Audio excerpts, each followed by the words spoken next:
Health Officer's Mandatory Face Covering Order, September 2, 2021. This is to ensure the public continues to have safe access to participate in meetings. Refer to the last page of the agenda for participation item. Roll call, please. Are we beginning with the flag salute? Pardon? A flag salute? Oh, that's right. We can do either one. Sorry. Let's rise for the flag salute. Thank you.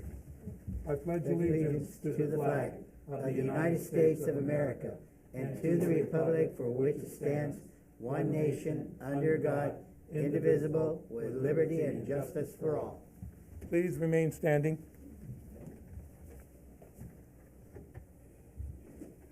Let us pray. Heavenly Father, Jesus, as we come to you tonight, we just ask it to be unity amongst each and every one of these council members. Heavenly Father, let them make decisions based upon what they have studied and know best. Heavenly Father, we pray for our first responders as they are out there each and every day, Heavenly Father. Just give them the ability to win over whatever situation that they're under. Heavenly Father, Jesus, we thank you for the day that we have, and we thank you for this day.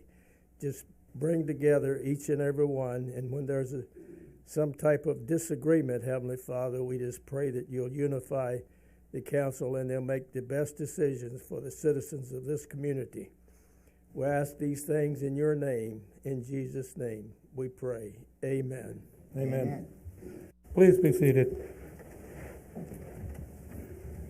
Roll call, please. Council Authority Member District 2, Rachel Hernandez. Here. Council Authority Member District 3, Cal Campbell. Here. Council Authority Member District 4, Darlene Barber Martinez. Here. Vice Mayor Chair Luis Uribe. Here. Mayor Chair Richard D. O'Brien. Here. There will be no changes to the agenda. Conflict of interest. Any council or authority member or staff who has a direct conflict of interest on any subject matter agenda item to be considered is to declare their conflict at this time. Being none, we'll proceed to public comment. At this time, members of the public may comment on any item not appearing on the agenda and within the subject matter jurisdiction of the City Council LRA Board. Individual comments will be limited to a maximum of 3 minutes, and time cannot be yielded to another person. Under state laws, matter presented during public comment period cannot be discussed or acted upon. Are there any public comments?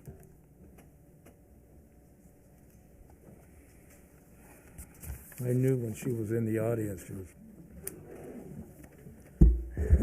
Good evening, Mayor, Vice Mayor, Council, and City staff. Leanne Jones-Cruz. I'm a Riverbank citizen here. I'm here on behalf of the Downtown Riverbank Business Coalition, and we just wanted to thank you for supporting us while we put on the farmers market downtown. Tonight is the very last night of the farmers market, and I think it's been successful. We've had quite a few people out. Once school started, it's kind of dwindled down a little bit, and so we think about adjusting the time, and we're looking forward to doing it again next year. And I just wanted to thank the council so much for all their support. And if you have any questions or comments, I'm here with Pete also. Taylor would be here. She's kind of our leading lady. She's the one that pulled it all off, but she had a baby 4 days ago, and she's out there. Not with the baby, but I think she's headed home. So all of us on behalf of the Downtown Business Coalition, thank you guys very much for your support. Thank you. Good evening. Thank you for hearing us. My name is Dan Whetstone. I live on McHenry Avenue between Stewart and the Stanislaus River. I'm here to speak in opposition to the Riverwalk project. Before it gets too far, hopefully we can convince you guys to do something else. Just getting here today, turning out of my driveway, I can only go right this time of day. So, this project is going to add a lot of traffic to that area. A bunch of us have homes along McHenry that are set back from the road to avoid the noise. that this project is going to be right in our backyard, right on the river bottom there. We're right on the bluff. So, I don't know what the need for this project is, especially since you guys, I know, have your sphere of influence down around Crossroads there. Please, there's just a farmer wanting to make a lot of money, I think. Just don't see the need for paving over this rich river bottom land. So, there's a few more people are going to talk here about some more specific details, but we want to get to you early, and hopefully you guys can think about some of these things. So, thank you. Thank you. Additional public comment?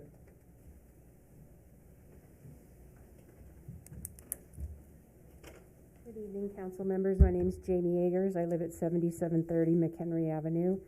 We've owned the property there for nearly 40 years. We live within the proposed project area of the Riverwalk plan, which is bounded by McHenry Avenue to the west, Patterson Road to the south, and all the way to the Stanislaus River. Our parcel and all of our neighbors' parcels are listed in the notice of preparation for the project, yet none of us received notification that the NOP was coming out, nor did we receive notification of a Zoom meeting for the project that took place in mid-June. This is very concerning. We opposed the similar groupie project in the same location in 2008 and opposed this plan as well. As you are aware, Riverbank's sphere of influence was increased by roughly 1,500 acres, which is large, just 5 years ago in 2016. And the first 400 acres of this area is just beginning to develop in the Crossroads West project. Given that, a request to add another 1,500 acres to Riverbank sphere at this time seems incredibly premature, if warranted at all. I urge you to deny this project without moving it forward to LAFCO. Thank you.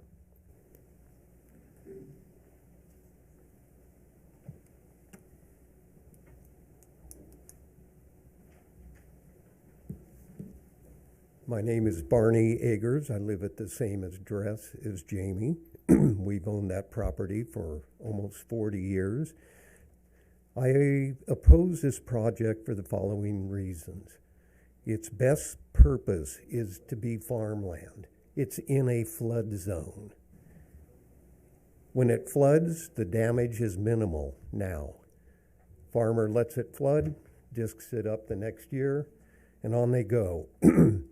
If there's a development down there and it floods, same thing happens as to the little enclave along the river here in Riverbank. I think it was 97, there were homes with water in them. Do you want to have that in this 900 or 1,000 acres with 3,000 homes? I fail to see a need for this project. The only need I see is that the two owners that call themselves farmers have suddenly decided to reap a huge windfall in developing this for themselves. They're not looking out for the impacts of Riverbank, Escalon, Modesto, Del Rio, River Heights, and the entire county. The impacts will be increased traffic. I, like Mr. Whetstone, had to turn right to get out of my driveway. The traffic was lined up all the way over the river and into Escalon, the southbound traffic. When I get right here in Riverbank, there's a traffic jam beyond the river. If we develop this, it's going to be a nightmare for traffic and other impacts like quality of life, the loss of valuable farmland, the loss of groundwater recharge area. The impact on other ranches on the perimeter that are farms, they're going to not be able to farm effectively. The project NOP that I've read, we finally got 3 weeks ago, is full of holes and empty promises by the developers. It's a poorly written NOP. I urge Riverbank citizens to educate themselves and learn more about this project and its hidden threats to area quality of life. Please read our fact sheet. Thank you for your time.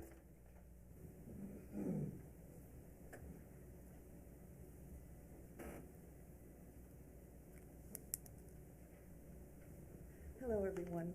My name is Pam Nissen. I'm a lifetime Escalon resident. And I'm really concerned about this project.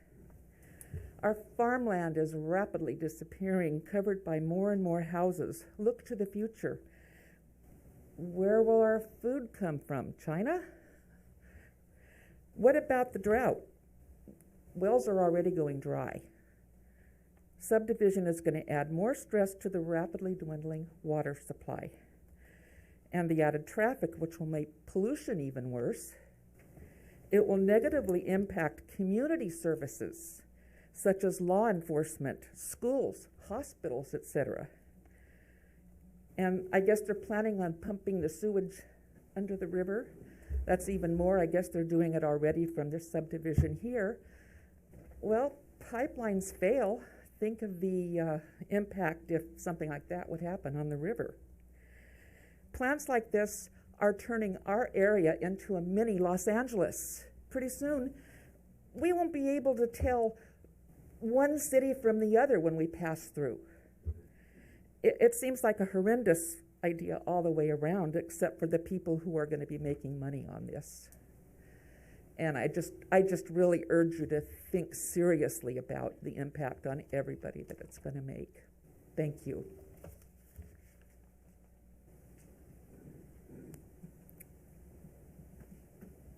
Hello, my name is Jennifer Whetstone. I live at 7824 McHenry Avenue. My husband and I purchased this property less than 6 months ago. Imagine our dismay when 2 months later, after we moved into the property, there was an article in the newspaper, the Modesto Bee, that talked about this subdivision and what they want to do. They are planning on putting a 4-lane road from McHenry down to the river bottom where they want to have this subdivision. That cherry orchard where they want to put this 4-lane road is right next to our property. How do you think that's going to affect us? We just bought this property. I was born in Oakdale, raised in Escalon, lived in Modesto first several years of our marriage. We had to move away for my husband's work for many years, and we came back here because we wanted to be with family, and I always loved Modesto. I always loved all of the agriculture. I loved the farmers and how the beauty of this area. A lot of people would say that's crazy, but to me, it has its own beauty. And I just don't understand how you can want to keep paving everything, paving this wonderful farmland. We need the farmland. We need the green belt. It's beautiful, but please just keep it. Think of the children. I grew up, like I said, in this area, and it was wonderful, wonderful having the orchards and playing in orchards, and there won't be anything like that for the children of the future in this area. Thank you.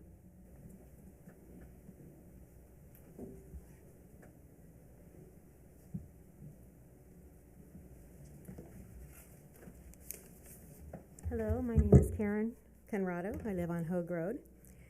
I'm also asking you to think very carefully about the decision you're making on approving or not approving this project. Riverbank's sphere of influence was substantially increased by 1,500 acres just 5 years ago. Normally, that's a 20-year plan. They've added, the developer would wish to add another 1,500 acres to their sphere of influence, doubling their growth potential without demonstrating a need for it. This project is in a floodplain on designated prime agricultural land. It's fertile and it's productive.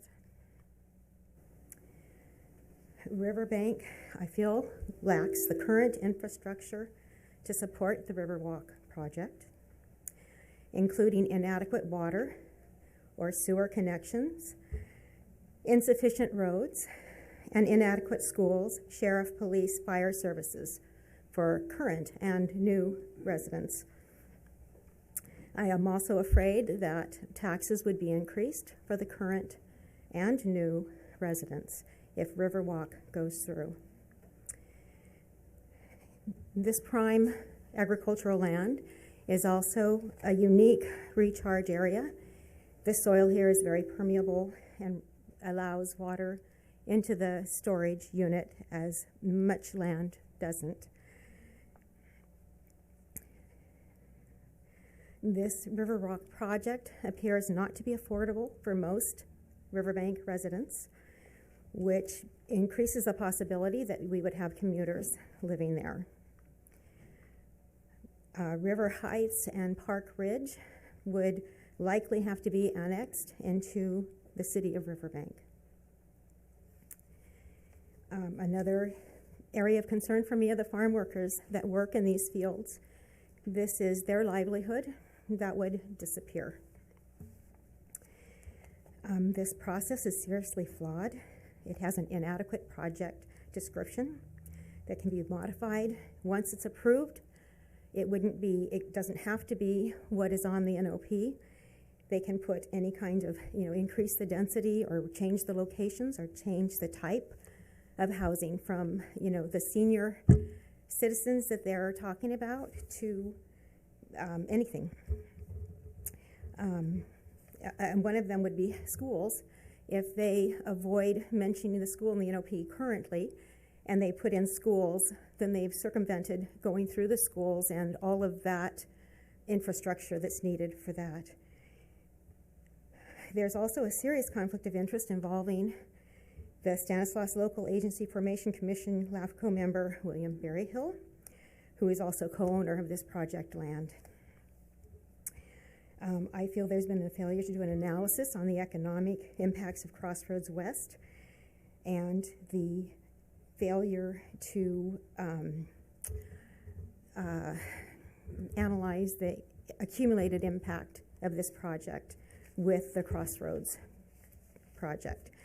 Water needs would be, I guess, a 2 million gallon water tank, and 2 wells would be needed to serve this build out of this plan.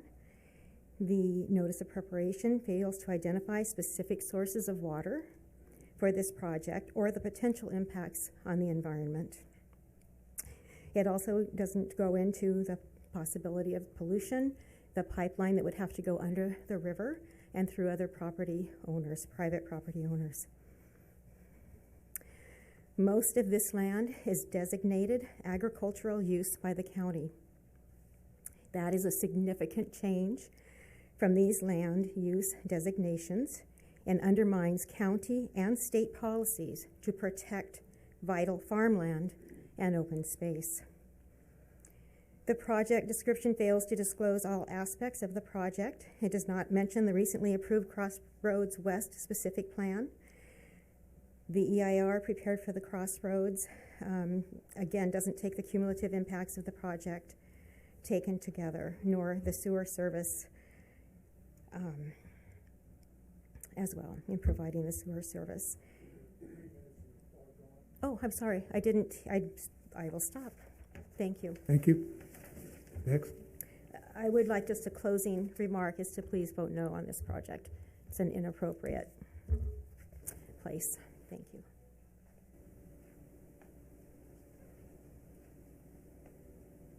I see no further public comment. We'll move on to presentations. Item 8.1, presentation on Stanislaus County Restore, Grow, and Catalyze Economic Opportunity and Housing Stanislaus Initiatives. Thank you very much. Probably be beneficial for those who just spoke. Thank you very much, Mayor, and good evening, Council. I'm going to introduce Jody Hayes, who's the Stanislaus County CEO, and he is going to be presenting 2 initiatives this evening, one on housing and one on economic development, and he has a team with him to assist this evening. Jody, one thing I didn't tell you is that when you click the clicker, it takes about 6 seconds because we're on a delay. So if you click more than once, it's going to keep rolling. I should have told you that before the meeting, but anyway, very excited to hear this, and thanks for being here. Thank you very much, Sean. And And thank you, Mayor and members of the council. We really appreciate the opportunity to come before you and talk about a couple of initiatives that we're very, very excited for. There is a large team of folks that are working on both of these items that we're going to cover tonight, but just a few of us get the privilege of making the introduction for what is hopefully an ongoing dialogue we get to have with you on both of these initiatives. The first we're going to talk about is Housing Stanislaus, and then we're going to talk about an economic development and jobs creation program that we call Stanislaus 2030. Joining me tonight on Housing Stanislaus, we have Evan Schmidt, the CEO from a firm called Valley Vision, that's a main partner of ours working on this, that'll be reaching out to all of our cities to work collaboratively on this process. Her business partner, Alan Lang, is also here. And then we also have the Chief Executive Officer for the Stanislaus Community Foundation, who is really spearheading the effort around economic development, job creation, Marianne Cannon. Marianne will be able to provide you some of the background on why the Community Foundation got involved in this and what some of their initial findings were when they started studying our local economy several years ago. And I also want to acknowledge, I have one of my bosses here, Supervisor Buck Condit here, representative of District 1 here in Stanislaus County, and he always comes out to support these efforts. All 5 board members are strong supporters of the projects we're going to talk about with you today, but it's always great when they get involved as well. All of them are involved in these efforts, and you're going to find that there are a couple of different ways that you can get involved as well. So our goal tonight is to just introduce you and to the members of the Riverbank community what these efforts are about, and then to also share with you how you can get involved should you choose to come alongside us here. So the first one I want to cover is our Housing Stanislaus initiative, and it looks like we've got it up on the screen there. And I'm going to do the 6-second click and see where that gets us. Does that get us to our first slide, Sean? We should have the housing continuum pop up. I don't see, oh, that's okay. Thank you very much. Okay, so before you on your screens, and for members of the public, it's a little harder to see there, but I'll just describe for you what you're seeing is this is an oversimplification of what we call the housing continuum, where you start all the way from emergency shelters and you go to transitional housing, permanent supportive housing, and then on up the line to what we call workforce or affordable housing projects, and then your traditional rental housing market and home ownership. And the reason that I wanted to start with the housing continuum is because I wanted to talk about where we are working on this continuum.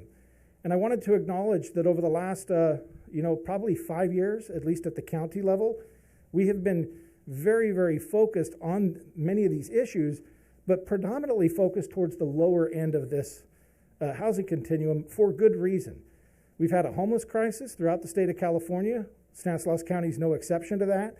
And we have spent a lot of time trying to work on the lower rungs of that housing continuum. And we could spend a whole hour just presenting on what's happening there. But I want to acknowledge that that's where our efforts really have started. And that a couple of years ago, we formed what is called the Stanislaus Homeless Alliance. And that or what we call affectionately the SHA.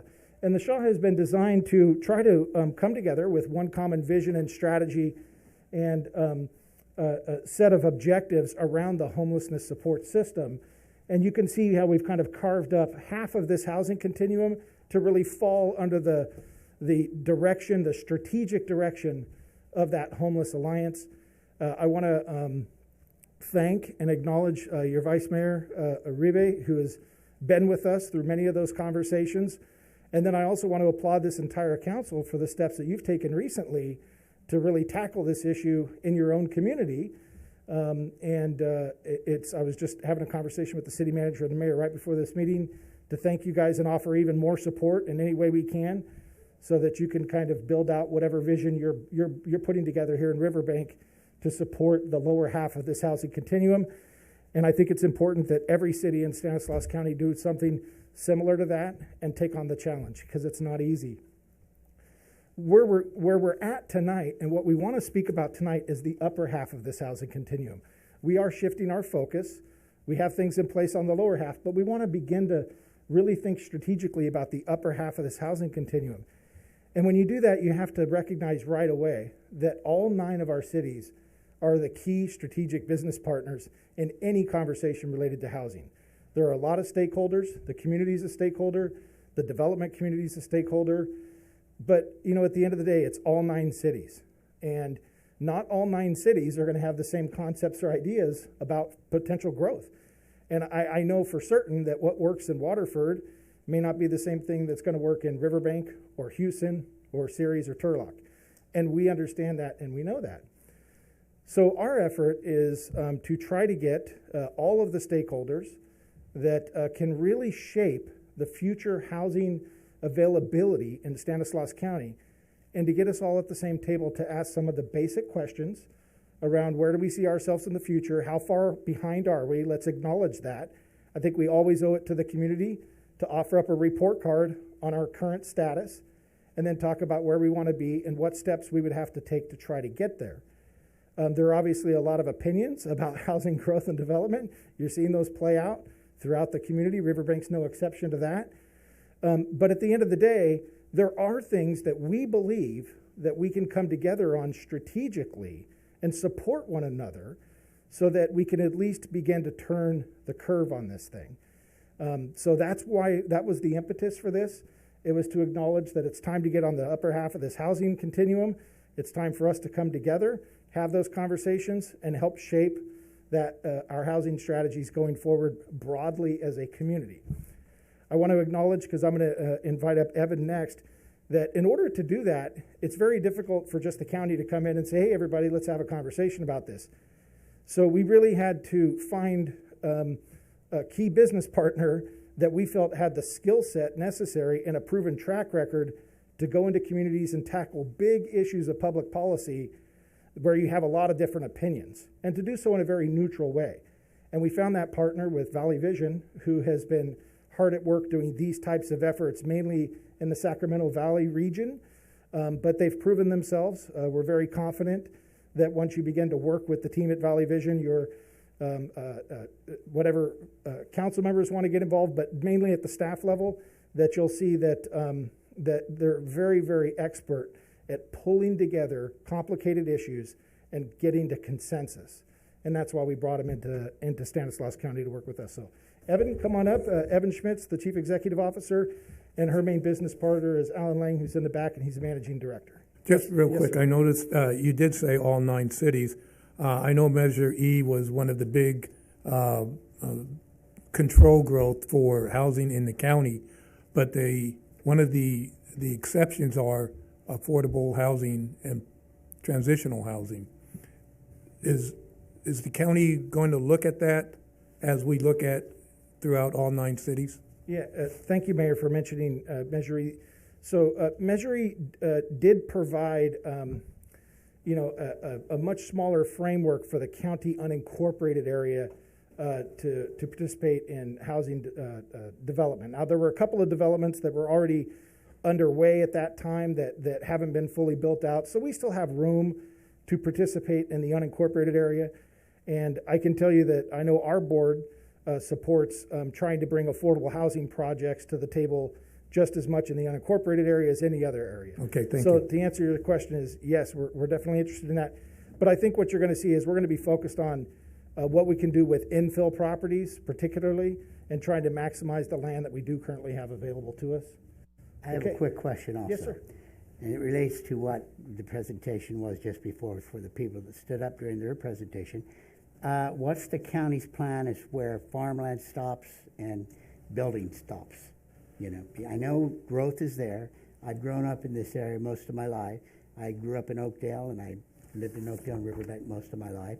And, I'm just curious, does the county have a plan where it stops? Yeah, I don't think you're going to see the county come out with any proposals around specific growth boundaries for cities.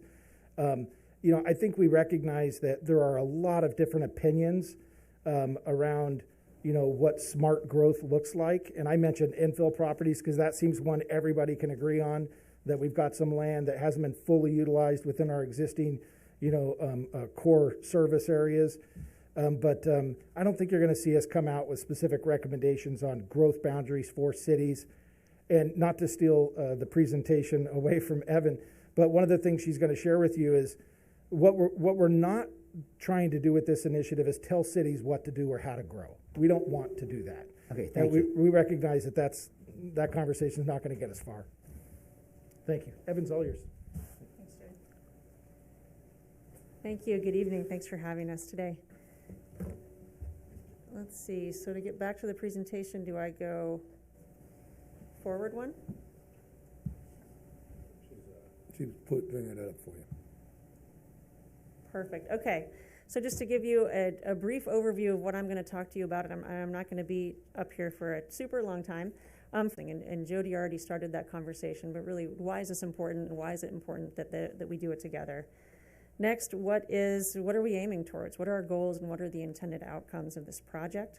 What are our roles going to be, and who all will be involved? What's the game plan or the timeline for this project? And then we'll leave time for questions and answers.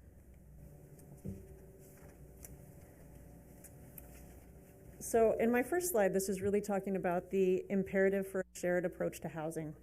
And what I'm going to describe to you is really the three legs of the stool for the housing crisis. So first of all, we have increasing demand for housing.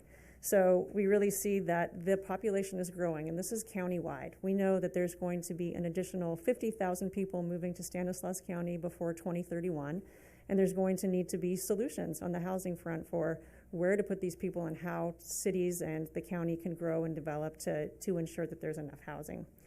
We know that there's already an inadequate supply of housing. So we're seeing this in rising costs, and we're also seeing this in very low vacancy rates. There's a high demand for housing, and the supply that we have in Stanislaus County, but really statewide, doesn't meet the needs that we have for housing.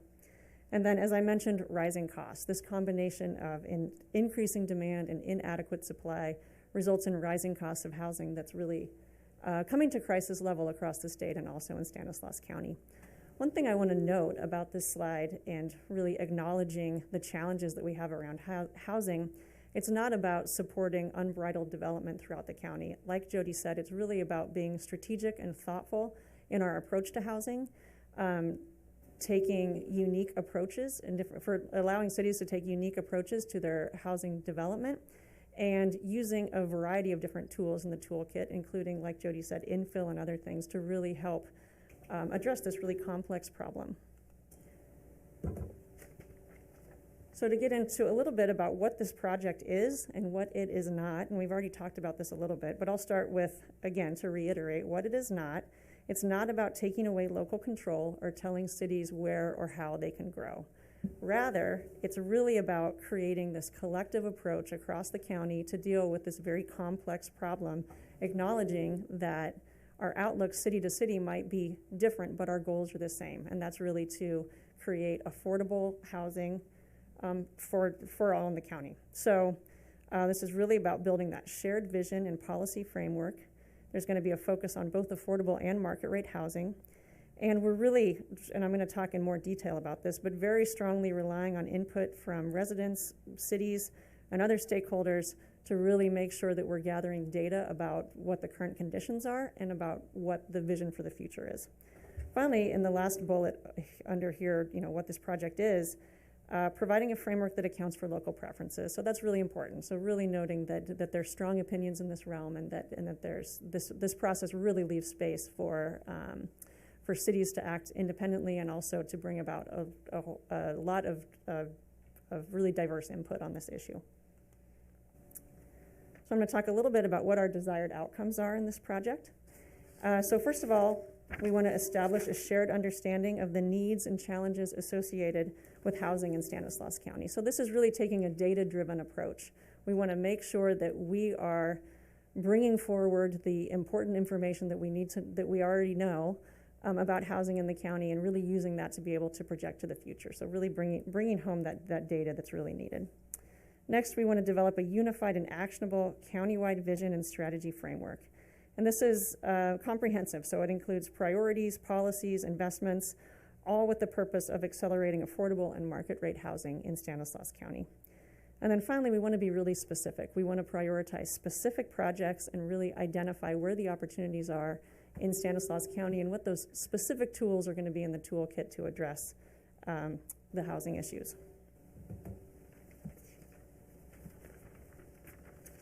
Next, I want to talk about the structure of the project. And the really important takeaway on this slide is that we are really bringing together a very engaged and collaborative structure in order to address this issue and do this project. So this model here talks about the different stakeholders that will be engaging and the different teams that are going to be working together in order to create solutions. First of all, we have housing stakeholders, and this is a really diverse group. This includes residents, neighborhood associations, advocates, employers, builders, funders, financiers, infrastructure, and community service providers. So these are those who really have a stake in the housing market and have some, some knowledge and some their own experiences as well. Next, to guide the leadership, we're going to have our executive team that's really working to both oversee and strategically advise the project. So that's the executive team consists of city managers as well as the county chief executive officer. Next, we have the technical team. So we want to make sure that we have the right information, the specialized information when it comes to our housing market. This will include the city and county planning staff, building and public works staff, and other housing experts. So really bringing that technical information to the table to enable us to do the best decision making that we can. And finally, we have the backbone team and consultants. So that's us at Valley Vision. It's specialized housing consultants that we're working with, as well as county staff. So next, I want to talk to you a little bit about how we will be engaging stakeholders as a part of this project. And it's really important to us when we're thinking about our engagement strategy that we are able to get a depth of information as well as a breadth of information. And as Jody said, for my firm, for Valley Vision, it's really, this engagement process is a really key component of the work that we do. We really believe that when you're building this collective vision, engagement plus data is really the most important part of the recipe in order to move that forward. So first we have our key informant interviews, and that's really capturing in-depth, candid input from those core stakeholders, so those people that are really close to the issue. Next we have focus groups, and this is to capture in-depth input from groups with similar interests, so bringing together a group of realtors or planners to really make sure that we're enabling these conversations about what are some of the real opportunities and barriers that are going on. And then finally, to capture a breadth of information, we're planning a community survey. So this is a wide-based community survey to go out to residents of Stanislaus County to understand both their perspectives and their experiences when it comes to housing, and really get a sense of, for the everyday people in the community, what is their vision for housing for themselves, for their families, for generations to come. I want to talk a little bit about the game plan or the timeline that we're working under next. So starting at the top, we have kind of two concurrent activities that are starting up right away. This is coalition building is the first one, and this is part of what we're doing tonight. We're visiting all the different cities, presenting you with this information and starting to build both awareness and relationships so that we can continue to be engaged and in contact as this project unfolds. At the same time, we're doing our baseline research. So this is really our interest in creating the ability to do data-driven solutions and gathering that information right now. Next, starting later in the fall, we really get into this building a shared vision. And this is really that engagement process that I just talked to you about, and starting to envision with community members, with stakeholders, what the future could be and what the real vision and ideas are for the future. And as a part of that, we're planning a housing summit. So this is early 2022, bringing together almost a town hall around housing issues in the county, making sure we're having a very engaged and inclusive event to understand what are people's core interests, how would they like to move forward, how do they react to different ideas and visions for the future. So taking all of that input after the housing summit, starting in March 2022 or thereabouts, developing the housing plan. So taking all of this and creating a plan. So really getting a sense of what are the priorities and what are the strategies for moving forward to accelerate affordable housing. And finally, we want to make sure that everything we're doing is integrated into housing elements. So that's on both the city and county level, but aligning our policy plans with the vision that we're setting for housing. So that really concludes my presentation. I think the last thing I want to leave you with is just a real desire to continue to engage with you. We have a website that's not quite up online yet, but it will be very soon. That's going to be a clearinghouse of information. In the meantime, my colleague Alan Lang's contact information is on the bottom of this slide. Please get in touch with us, and we will certainly plan on keeping in touch with you. Thank you. Thank you. Could you get, first off, Riverbank is on board with providing the affordable housing through the continuum to where what we would like to see from starter all the way through retirement, that they don't need to go anywhere else except for the greatest city, which is Riverbank. I heard a scoff over here.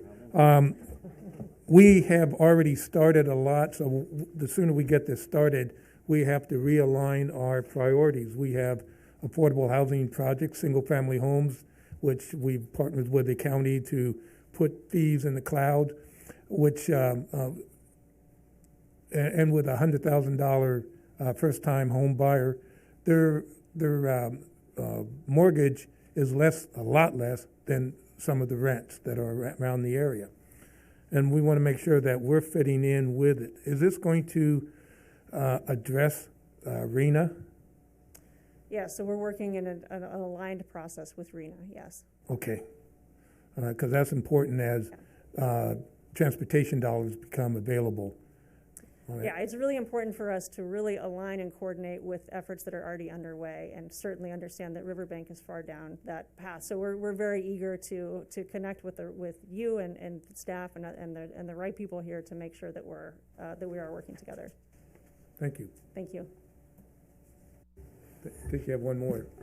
I'll just make a quick comment, Evan, and then I have a question for Jody. So I'm on board with this. I think it's great to see this regional collective effort, and thank you guys for starting the conversations. Jody, I think as far as when we're talking about the barriers to development on slide 1 there, I think us as a council, we kind of learned pretty quickly if you want to talk about affordable housing subsidies, subsidizing those fees comes into play. Do you see that as a barrier, fees, and will that be part of the conversation? You know, it's interesting.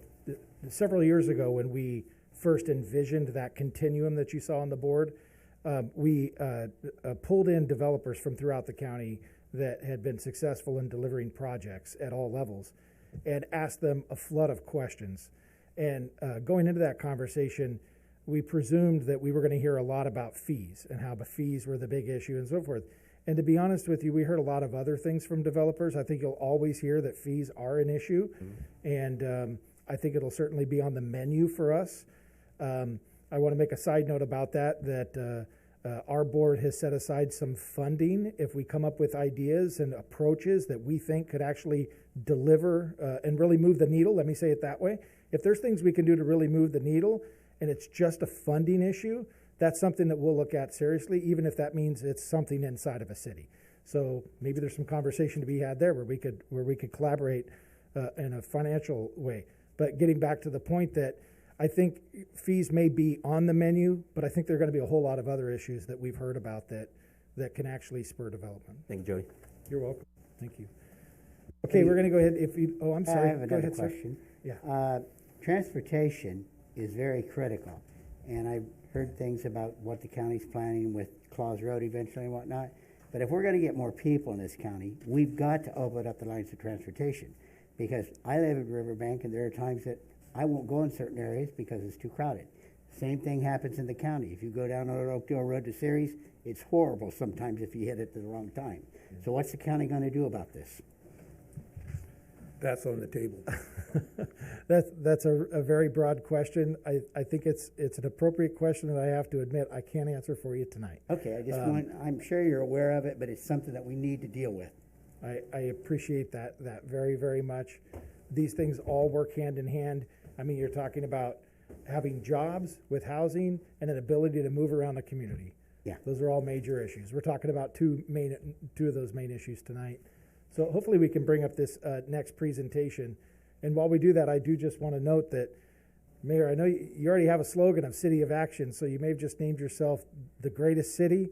So you can't have two slogans at once. You got to pick one or the other. But I'm fond of City of Action. I'm fond of City of Action. I have been my whole life. Okay, so we're next going to pivot to a conversation on job creation and economic development. And we're calling this initiative Stanislaus 2030. And it's the first thing you'll see once we get up here on the screen here. And Marianne Cannon from the Community Foundation, as I mentioned earlier, she's going to cover most of this presentation. But I wanted to acknowledge up front what that means. Why are we calling it Stanislaus 2030? And it is because it's very intentional that we want to envision an economy of where we are in this next decade. And the next thing I want to do is tell you that were it not for COVID, we would have been doing this well over a year ago. We were all poised. We had all these concepts ready to launch and so forth. But obviously, as soon as the pandemic struck, we just had to hit the pause button. That's just the fact. So we've put ourselves back together even during COVID enough to create all of this energy, and we're very, very proud of the work that's been prepped for us to now go act. But Stanislaus 2030 is about, if you had to fast forward to that year, 2030, what do we want our economy to look like in Stanislaus County? How can we envision where that future is? And then how do you, and we also have to take a baseline of where we are today. That's always very important. Housing, jobs, transportation, whatever it is. Where are we today? Honest report card. Where do we see ourselves in 2030? And how high are we going to aim? You know, we're aiming for people to have quality jobs that can sustain a family. That's what we're aiming for. And then we have to envision what is the investment path to get there. These things don't happen for free. They don't happen just by collaborating. There will need to be investments. And we think there's a lot of investment dollars that can come in from outside of the community. We're not talking about getting in our own pocket or city's pockets to pay for all of this stuff. We actually know of funding sources that will fund smart economic development initiatives. So we have to develop that investment agenda to get to this next decade. That's why we called it Stanislaus 2030. So I'm going to go ahead and ask Marianne to come on up, and I'll be available for questions when she's done with the presentation. Thank you. Good evening, everyone. It's really interesting to be in Riverbank talking about jobs, because one of my first jobs was at calling bingo for the Assyrian Church. So if anyone wants to hear my bingo voice, I can certainly offer it up at a later point. So I'll talk a little bit, as Jody said, about Stanislaus 2030 and the Community Foundation's interest in really restoring our economy and catalyzing growth at the same time. The outcome for Stanislaus 2030 is really twofold. One is, how do we create an economy that is more world-class, more competitive, more diverse, has more traded sector jobs and industries? And by traded sector, we mean produces a valuable commodity outside our community. We know that for every traded sector industry and job, it produces 7 other local jobs in hospitality, in tourism, in retail, and we need more of those jobs. The number one traded sector, obviously, right now in our community is ag, and we need to build on that and create more traded sector jobs, because they really produce other jobs and have a multiplier effect. The second thing we want to do with Stanislaus 2030 is really build self-sufficiency for struggling families. We've certainly seen in COVID that in 2020 America, when COVID hit, there were families lined up for food outside their kids' schools. I don't know about you, but that's unacceptable in a country like ours. And so how do we build more self-sufficiency and upward mobility for families? So those are the two aims: to shock-proof our economy and to build upward mobility for more families in Stanislaus County. And we're calling that Stanislaus 2030. And it's really an attempt to create a large-scale investment agenda with key priority business plans owned by their rightful entities, whether it's Modesto Junior College when it comes to upskilling, or Opportunity Stanislaus when it comes to diversifying our economy and recruiting more business, whether it's the Stanislaus County Office of Education. Welcome to Zoom. Training. Enter your meeting ID followed by pound. I'll stop. I apologize, Marianne. Our okay. Zoom audio drops right in the middle. Oh, gosh. We don't want that.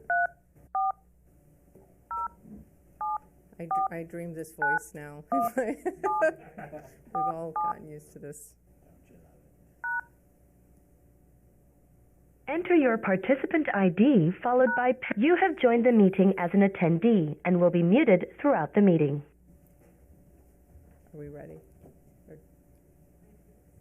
Okay. Great. So why do the work? Again, what we found 2 years ago when we studied our economy... The host would like you to unmute your microphone. You can press star 6 to unmute. You are unmuted. Okie dokie. There'll be one more, don't worry about it. There's a weird echo now. You may want to mute. There you go. So why do this work? It's because we talked about shock-proofing our economy, but 2 years ago when Stanislaus Community Foundation, pre-COVID, published a report really studying our economy, there were 2 data points that startled us, and we always begin with data. One is that 3/4 of the people at the federal poverty line in Stanislaus County work full-time. So we have legions of the working poor. The other is, of the 10 most recruited for jobs in Stanislaus County on any given day, on sites like Career Builder and Indeed.com, only one of those 10 most recruited for jobs pays a living wage of $26 an hour, needed to support at least one adult and one child. And so we wanted to really understand what was happening behind that data. And what we began to find is we actually are a disinvested community. And that was hard for us to grapple with when the economists at the time that were working with us described us as a disinvested community. And we tried to figure out what that meant. And what that means is we actually lack some of the infrastructure that other regions have: venture capital funding, accelerators, incubators, significant upskilling programs that connect directly to industry. We have not a CDFI, a Community Development Financial Institution that's locally headquartered. We don't have a local community development corporation. And actually, I'm going to say past tense, because we now do have a community development corporation called Stanislaus Equity Partners that's focused on micro enterprise and affordable housing. And we do have now, as of last week, Valley First Credit Union received their federal CDFI designation. So they'll be really focused on the unbanked and underbanked in our community. So good news, we've already started to make progress on some of the basic infrastructure to build a more vibrant economy. But what we also began to understand is we needed clarity. We needed to articulate a future vision for our economy that not just our elected officials could get behind, but that our community had purview into and had authentic input into crafting. And so that's when we really realized there were other regions doing this work: Fresno, Kern County, Inland Region, San Bernardino and Riverside, all have developed really broad-scale investment agendas, again with key business plans that take them through the next 10 years and really build up workforce development and economic development, very intentional. Why? As Jody mentioned, and we know, and this is pre-COVID, and now certainly we know, there's a lot of money that's going to flow into our communities in the next 5, 10, 20 years from the federal and state government. There already has been. And the communities that get ahead have literally their catcher's mitt up in the air. They have an answer for every problem, and they are drawing money into their communities. So it's time to put the lobbyists that work for you guys and for MID and TID and the city and SCO and MJC. There's a lot of lobbyists that work for all of our public institutions. Put them together and put them to work on an agenda for economic development that we all agree on. So that's what we're endeavoring to do. The delay, I'm a very impatient person, so when someone says there's a delay, I'm like, uh-oh, this is going to be problematic for someone like me. Do I point it? Just once. Just, I did. Still not moving forward. Towards that gal? Don't take it personally. Can you forward it for me?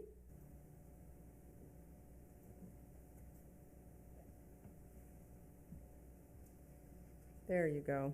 So this is the broader definition of economic development that we are embracing, and it's from Brookings. Brookings is the data team out of Washington, D.C. that we've hired.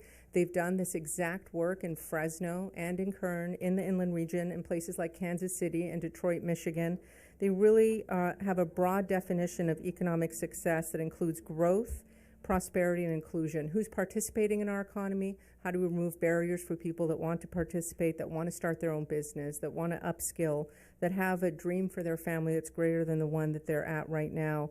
How do we certainly improve the employment rate, but how do we, again, increase our industry mix? And what's the definition of a quality job? Can we all agree on that? Because that tells us what types of industries want to recruit and tells us what types of trainings we need to develop for our local workers so that they can actually be able to work in those industries that we create for the future. Can you move to the next slide, please? These are the outcomes we're seeking. Again, I mentioned the investment agenda. Fresno had 18 business plans in their investment agenda for the next 10 years. We're hoping we can get to 5 to 8 in economic development and workforce development. But really, though, that investment agenda is going to be rooted in larger market forces. At the Community Foundation, and I know at the county, we are huge fans of data, not anecdote. So we really want to understand the data, not just for our baseline right now in Stanislaus County, but larger market and global trends. As we now know, we're very interdependent on what happens in the rest of the world. And so to really understand that and actually harness that data and use it to develop future plans. We do believe those business plans, they'll have a price tag associated with them. So Fresno's 18 business plans totaled $4 billion. They've already successfully raised $300 million from state and federal sources. And in fact, their former mayor is coming to have lunch with us on Thursday on her way to Sacramento, probably to find more funding. And so we really want to understand what's going to move our community forward. What are the business plans? Who are the rightful owners that we need to hold accountable for those business plans in the next 10 years among our institutions? And what's it going to take to develop those upskilling opportunities, those micro-enterprise opportunities, some of that basic infrastructure we need to build in our community? What's the price tag? We're not going to balk at the price tag because, again, we know there's funding outside our community to support a lot of this work. So those are the outcomes that we're going to deliver back to you by July of 2022. This is the process that gets us to July. You heard right. I said July 2022. This is a 10-month sprint process. We have a great sense of urgency. We do believe a window of opportunity is open for communities like ours. And we want to, again, get really clear, again, based on data and based on, just like the housing conversation you just heard, based on authentic community engagement. We want to understand the lived experience of Latino-led businesses, of women entrepreneurs, of college graduates, of job seekers, of people that are seeking to upskill to move out of maybe minimum wage jobs into another type of job. We really are going to develop listening sessions with all of those categories of folks to understand both the barriers and the opportunities that might exist. Is childcare an issue? Is transportation an issue? What's really happening, and how are people lacking some of those abilities to move themselves forward financially? So this is the process that gets us through July, and in July we're going to deliver to the community and to all of our elected officials the investment agenda. Prior to that, in January, early February, look for the report that has all the Brookings data that shows you some of all those metrics I shared in the earlier slide. We're going to release all of that and then move into those priority business plans very quickly in the spring. Can you move to the next slide, please? And this is just like you saw in the housing presentation, the infrastructure. How's this going to work? We have a backbone team that we've pulled together. It does include Brookings to do all of our data. We have a community engagement strategy that you'll see in a moment. So the backbone team right now is made up of the Community Foundation, the County Chief Executive Office, and our consultants. But we've also formed an executive committee of 30 leaders comprising of private sector, public sector, education. We have the Chancellor of UC Merced, the President of Stan State, the President of MJC, and again, a lot of civic folks and community folks that are serving at the helm of the executive committee.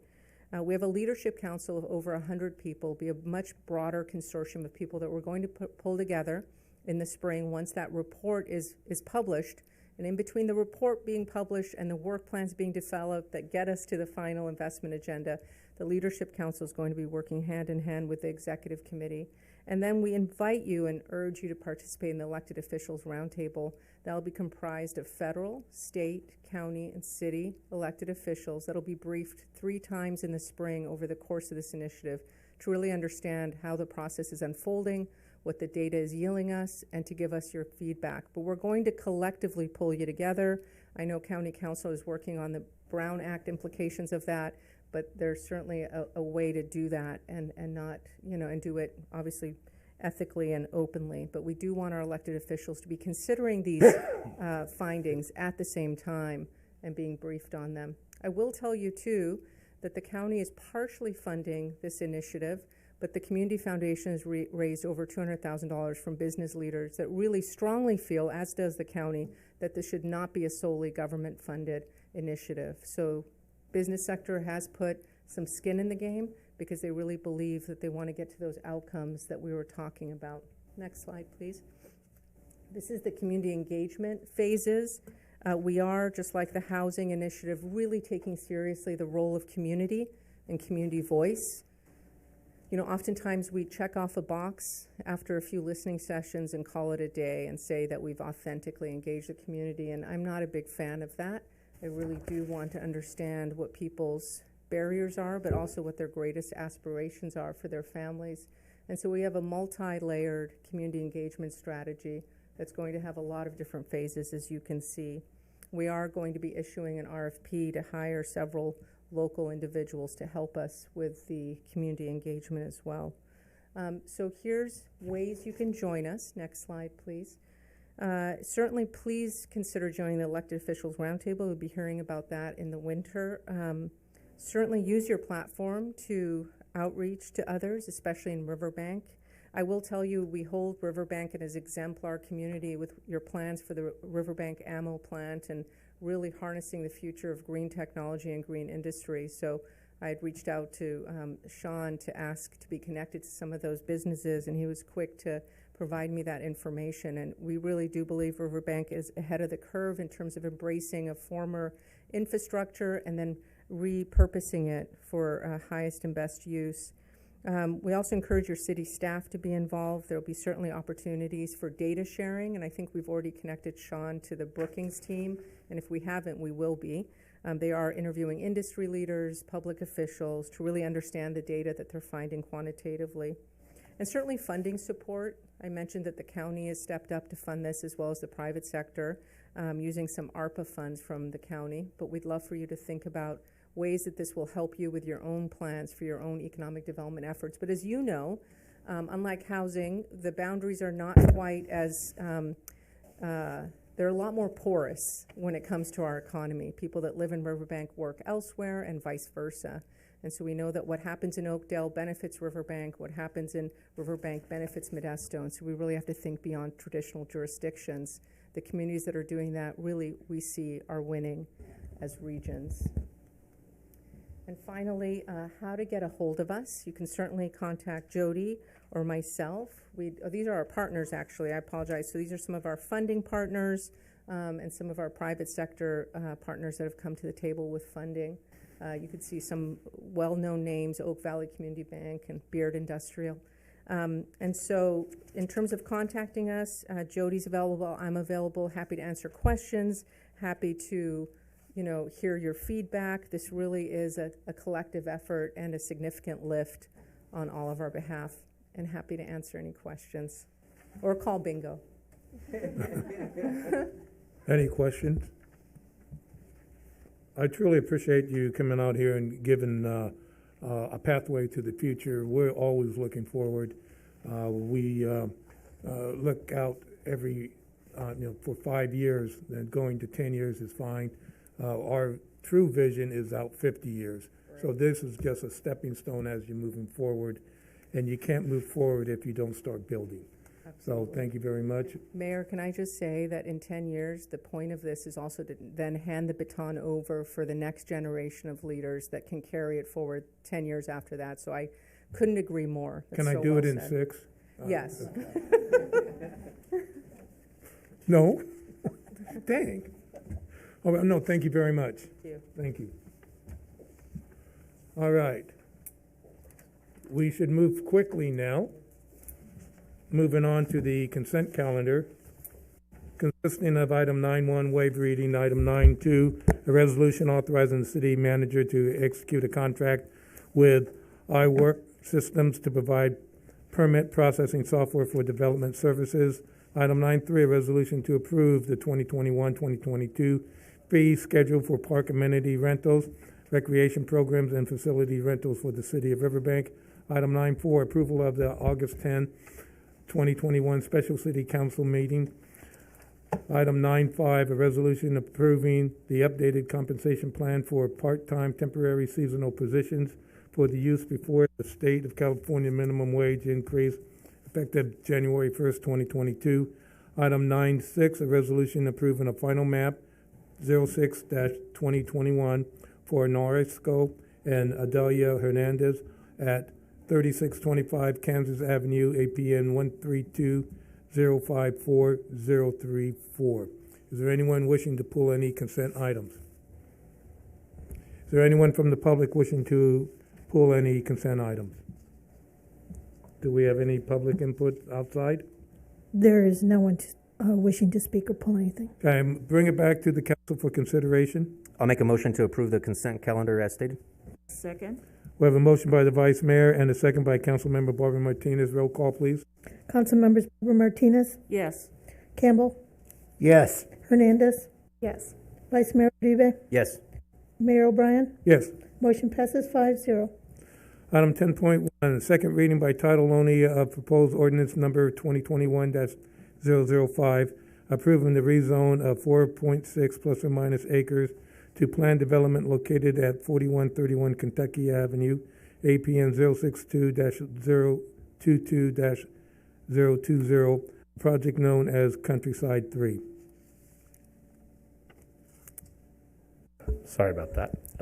So this is exactly the same project as was on the first reading. There have been no changes to the description or any of the documents, and so I'd be happy to answer any questions if there are any. Otherwise, it's as was presented to you 2 weeks ago. Are there any questions? Is there any public comment or questions on this item? There are no public comments at this time. Thank you. I bring it back to the council for consideration. I make a motion that we accept item 10.1 as so stated. I second. A motion by Councilmember Campbell and a second by Councilmember Barbara Martinez. Roll call, please. Council members Barbara Martinez, Yes. Campbell, Yes. Hernandez, Yes. Vice Mayor Uribe, Yes. Mayor O'Brien. Yes. Motion passes 5-0.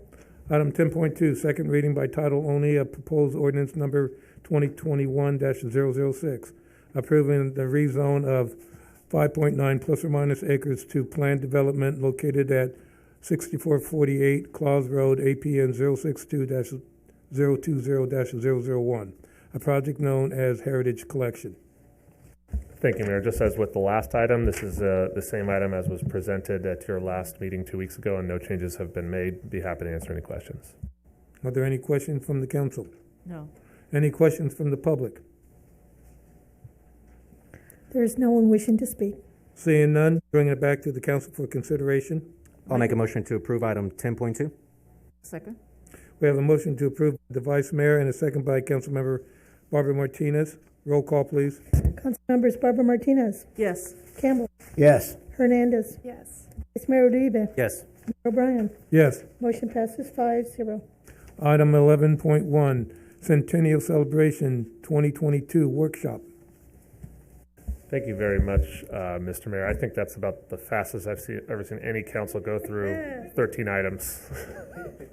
Under 90 seconds, I think. Are you slowing me down? No, I think, well, this may take a few more minutes. This is a little bit of a lighter item. We don't get a lot of these, and so we do have a PowerPoint that's coming up here in just a moment. But as council is well aware, we are entering our 100th year of incorporation, and so the direction was to get together a committee to discuss what we can do to really make this an exciting event or series of events for the community coming up this year. So the initial, I'll go into a little detail just for a second about what happened with the committee. Initially, the direction from council was to attempt to try to get people from each district to participate.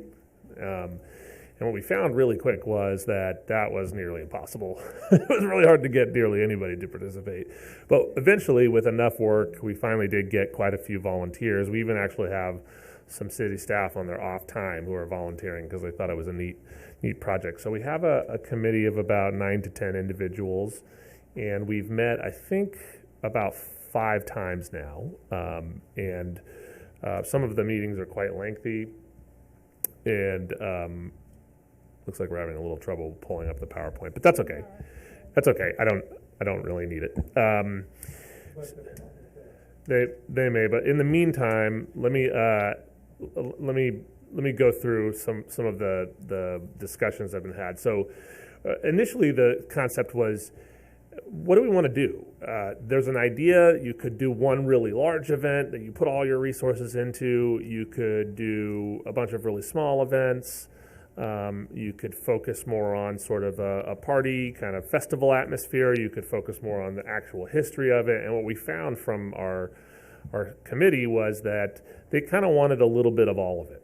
And so what they've proposed, and I'm going to just preface this by saying that this is just their suggestions. If the council decides you'd like to tweak or change any of this, that's fine.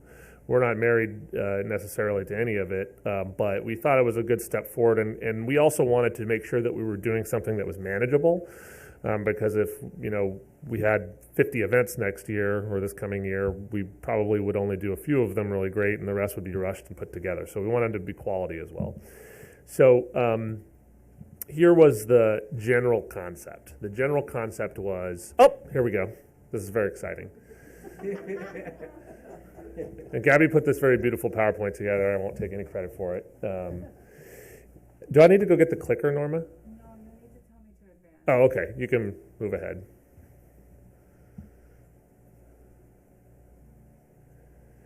So one of the first things that the committee discussed was, you can't have a 100-year anniversary without some branding and marketing. I mean, we need to create.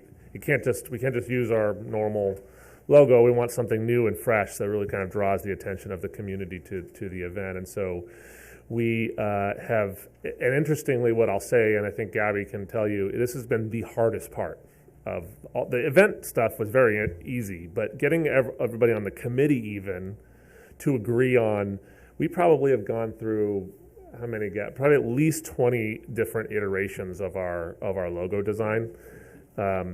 And so if council doesn't like it, we're going to have to really look at it more closely. You can move to the next one, Norma.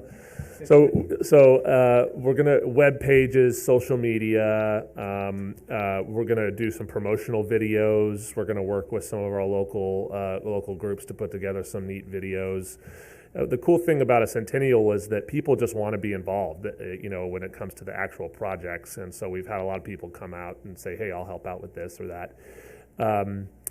So this is the 20th iteration. And we didn't put up the beginning portions, which would have been really funny for you to see how they changed over time, because this looks absolutely nothing like what we started with. But what we tried to do was find something that sort of caught your eye, that wasn't too busy. And we had the initial kind of discussions in the committee were like, well, we'd like to try to find a way to get wine and cheese in there, and we'd like to try to find a way to get the Bernieville ferry in there, and a couple of other landmarks of Riverbank in there. And what we found was that it just ended up being really tough to fit everything into something as small as a circle, because you got to imagine that these are, if you like them, will be what we attach to, hats and shirts and coins and pins, etc. So this is, you have the river there and you have the train, which we thought the committee felt were two critically important things from a historical perspective, because, Riverbank is here in part because of the railroad connection, and certainly in part because of our river. So they thought it really brought together those two early components. Next slide. Here is a version of that we're thinking we might use sort of more on splash pages online, that kind of just brightens it up. We could use it on a variety of other kind of merchandise we're thinking about putting together for the event. Next slide.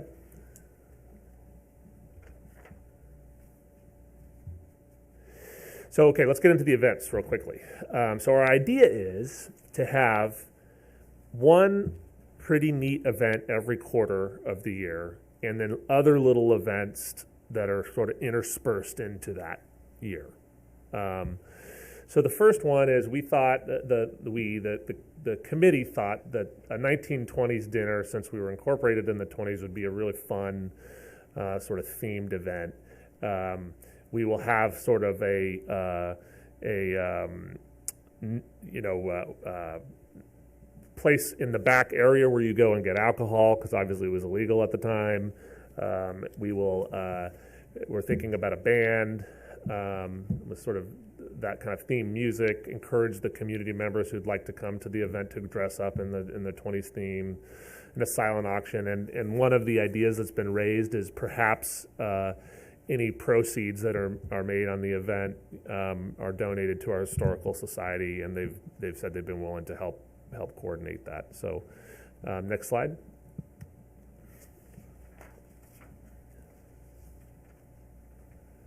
Second one is what we're calling the Founders Day Carnival, and the idea was, we haven't picked a location yet, but either at Jacob Myers or the sports complex. This is more of a family event, rides, carnival games, food, city council staff dunk tank. I didn't know that Cabby put that in the report, but and this is just more of a light, fun one. And these are actually fairly easy events for us to put on. As you know, we do similar kinds of things in Parks and Rec quite often, and this would be generally the time frame that we were kind of thinking about getting concerts in the park started again, and so we may team up with one of those events. Next slide.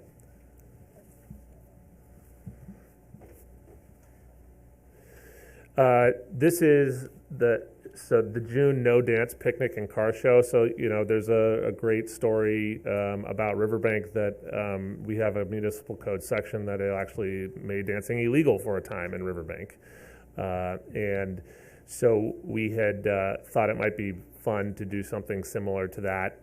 And we're working on getting the folks at the Zarilla Mansion to open up their facility for us to use for that. And tours, it's not on the historical register, but it probably should be. It's one of the most interesting and old buildings that we have in town. And so we thought that it'd be a neat place to sort of celebrate our unique past. Next slide.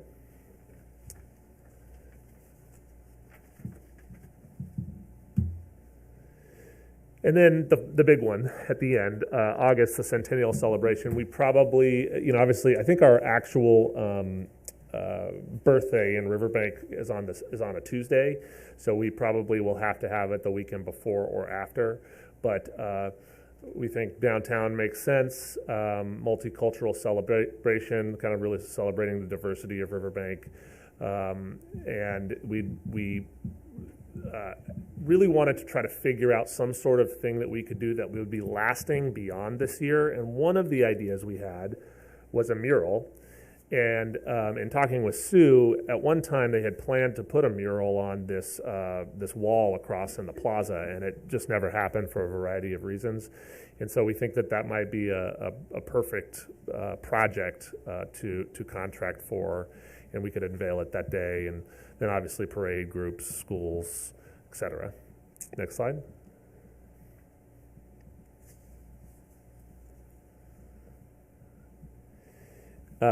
So in that, on that day, we're thinking just to, again, really celebrate our diversity, folk dance groups, modern dance, live bands, food vendors.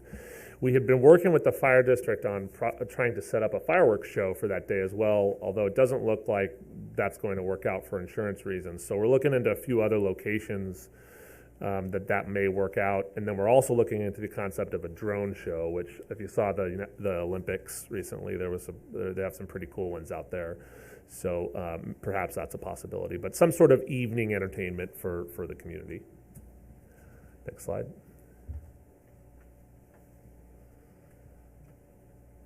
Oh, and here's an example of the drone show in case you didn't see it. The first one of the drone is a sickle and hammer. Yes. Okay, good. Let's don't do that. No, it's just it's an example of how complex it can get. Yeah.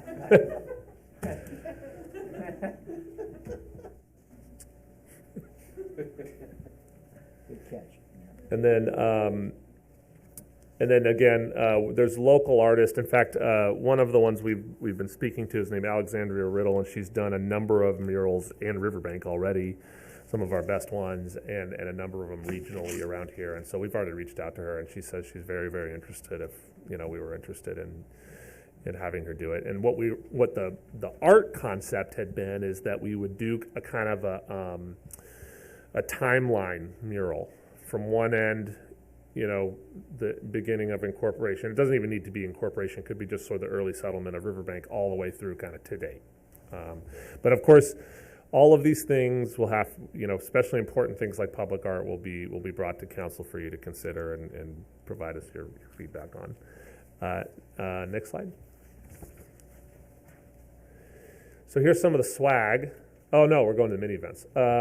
So the mini events we thought would be kind of neat because they don't take a lot of work. We could use some of our local nonprofits to help put them together.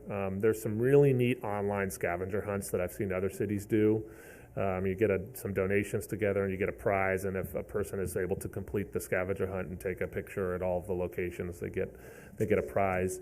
The Historical Society is very interested in putting together some booklets and calendars for people to have that sort of show our history throughout the last 100 years. And then obviously we'd like to, although we love the art in the room here, we would really like to pick a variety of some early pictures of Riverbank and blow those up and put them throughout all of the city offices and buildings for people to be able to see. Next slide.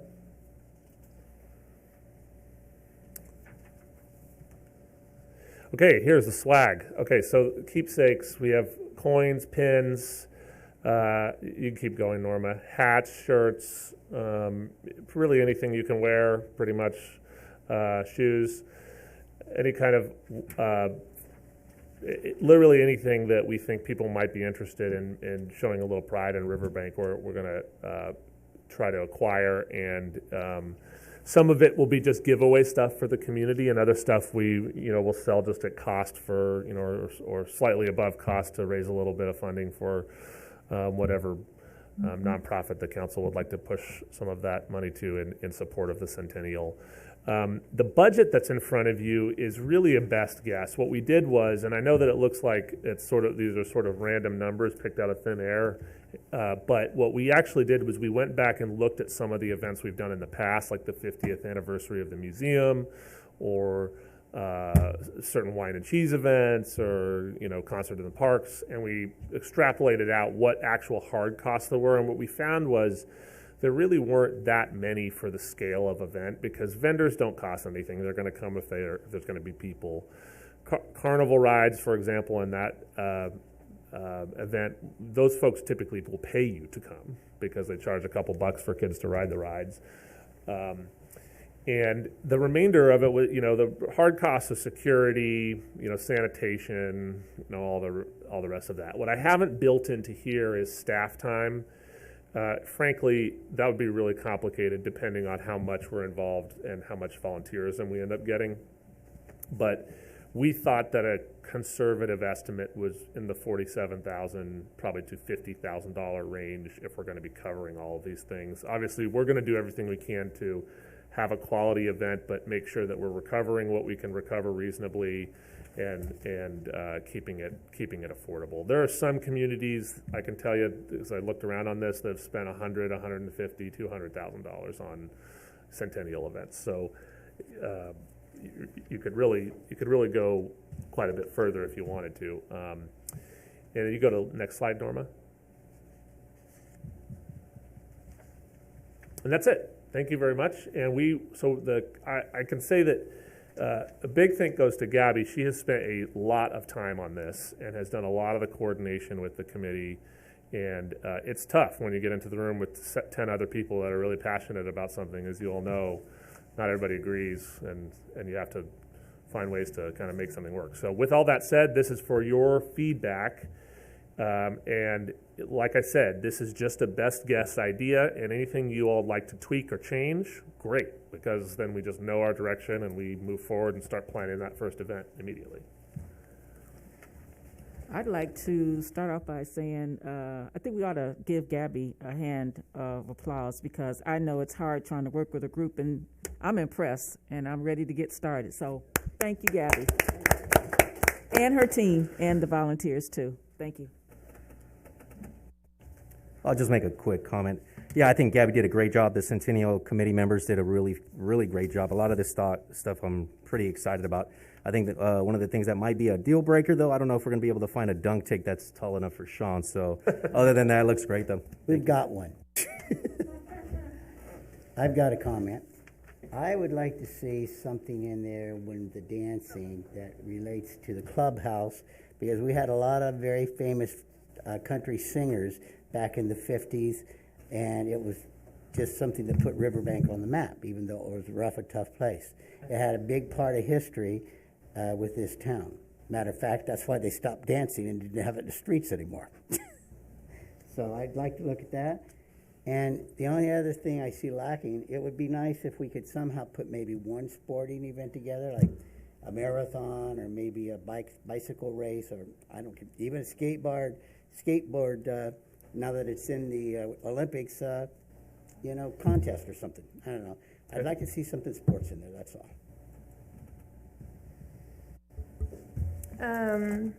This looks like a lot of fun, and the only thing I was thinking is if I know there's emphasis on the history of Riverbank, but it would be great to include forward-thinking things like the bicycle race.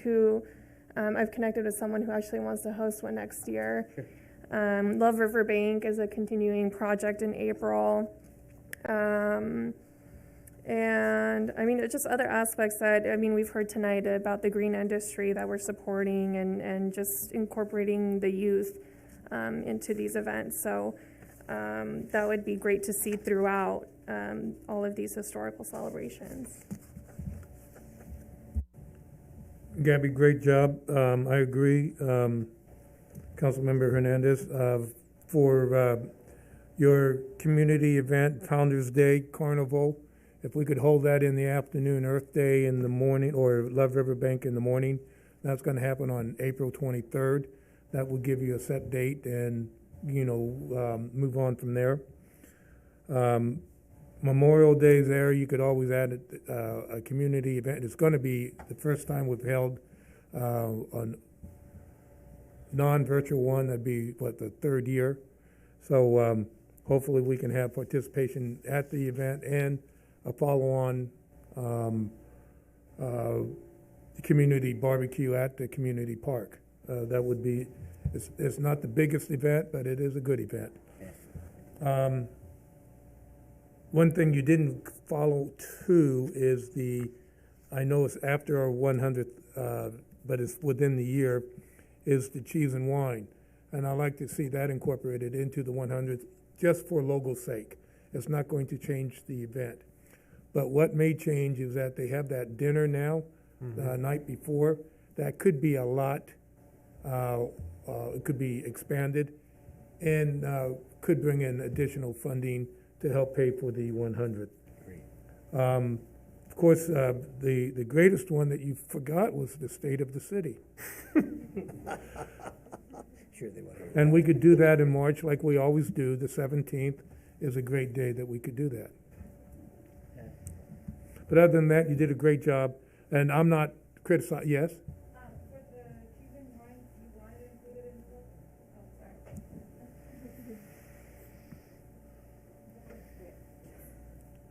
Oh, sorry. Hi, Mayor. For the cheese and wine, do you want to see it in the 100 or in the logo? No, I want it advertised as the concluding. I mean, we also have the Christmas parade. It's all within that 1 year of the 100. Yeah, we'll make sure that the branding ends up in all events. It's just the branding. Oh, yeah. We'll make sure we include the 100 on everything. Our pictures on display, our flyers. Even though it'll be the 49th cheese and wine, it'll be the 100th celebration. Yeah. Yep. Yes. Other than that, I think it's a great idea. And we do not vote on this, but you have our direction, I believe. Yeah, the only thing you're going to see more from us is you'll see some little detail things that will come to council on, maybe the mural, and then I'll probably put a budget amendment on one of these future meetings to set aside the money to get rolling on this. But we have enough direction to get going now. So. And the banners that we've authorized earlier? Yeah, those actually line up really nicely. So Norma helped figure out so that the banners that come up will be Riverbank 100. Is that what they say, Norma? Yeah, Riverbank 100 on them. Yeah. Another comment. Okay. I've got another quick comment. Just came to me. The banners, I know that we have them for downtown, but for this 100 celebration, it might be a good idea to put them down Old Oakdale Road, just so that Crossroads and other people don't ever get downtown can see them. I mean, just a suggestion. I want to get as much out there to the Crossroads area as we can. East side too, as far as that goes. We could do some additive banners that we order as well and put around town too. Atchison. Yep. Yep. No big deal. That's easy. All right, moving forward. Thank you all. We'll get more information as we move forward. New business 12.1, consideration of a resolution approving a new franchise agreement with Jilton Solid Waste Management, Inc. Thank you very much, Mayor. For obvious reasons, because of how difficult it is to run hybrid meetings and have a lot of clarity on the PowerPoint it looks perfect on Zoom, but in meeting it's very difficult to read. I did not do a PowerPoint for this item because this is a lengthy and complicated contract, and copying and pasting 27 pages of information isn't very helpful to anyone. And I want to make sure that those members of the public that are listening and the folks that are here, if you have questions or want clarification, we need to go to the actual terms and conditions of the contract. And if you want to see sort of my highlights of what's changing, then the second page of the staff report is the best place to be. So I'm going to just give a quick explanation. I don't need to go through SB 1383. We've talked about it at seems like a dozen council meetings at this point. Council on August 24th gave us direction on 3 key items: whether or not to support the high diversion MRF strategy as proposed by Jilton, authorization on whether or not to initiate the Proposition 218 process to analyze and consider the future rate increases as submitted by Jilton, and direction to negotiate an extension to Jilton's contract for solid waste services in Riverbank. All 3 of those items were agreed to by council and direction was provided. So we have moved forward already and contracted for the Proposition 218 process. That's already on its way.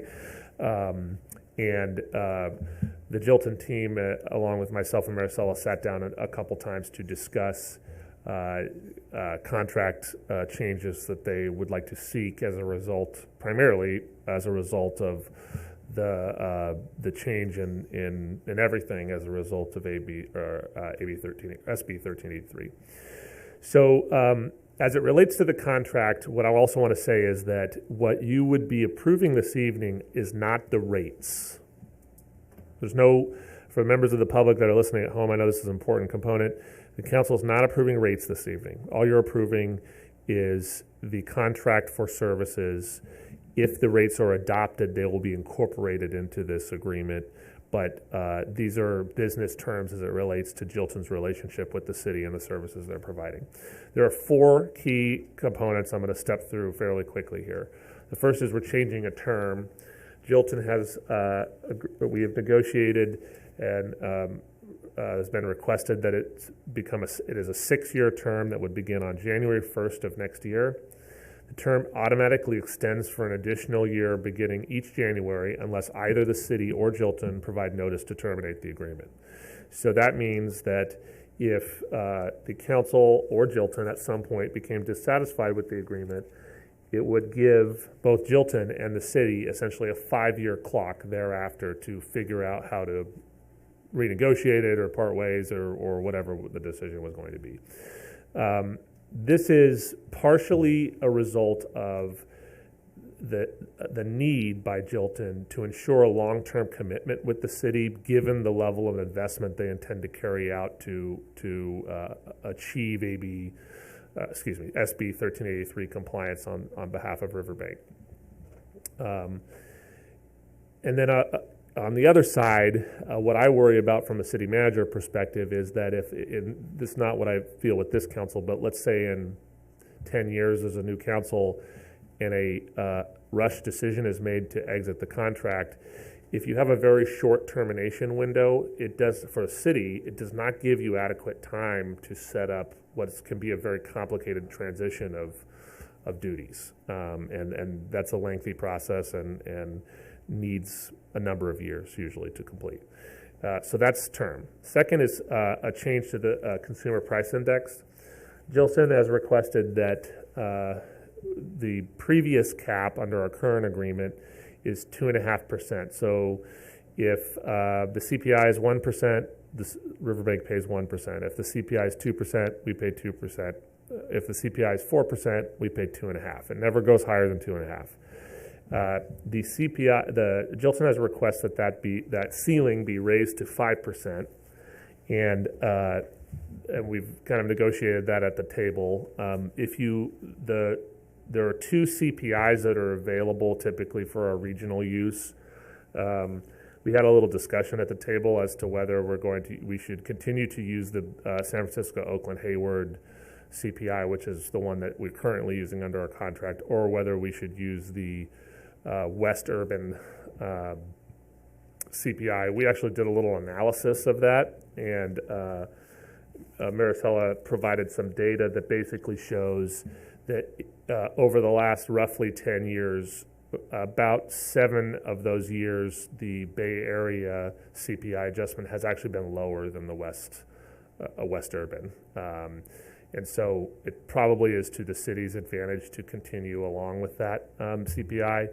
That the ceiling has been raised to 5%, and I'll let our team from Jilton kind of speak to that. But one of the concerns that we heard at the table was, look, you have these years that you may have a 3% CPI, you may have a 3.2% CPI, and from an operational perspective, it's difficult for Jilton to keep pace with the rising costs of providing the service if they're capped at a significantly lower level. Now, capping it at 5% is really my attempt to try to avoid what could have happened in a major inflationary period where you may experience a 6% or a 7% or something wild like that.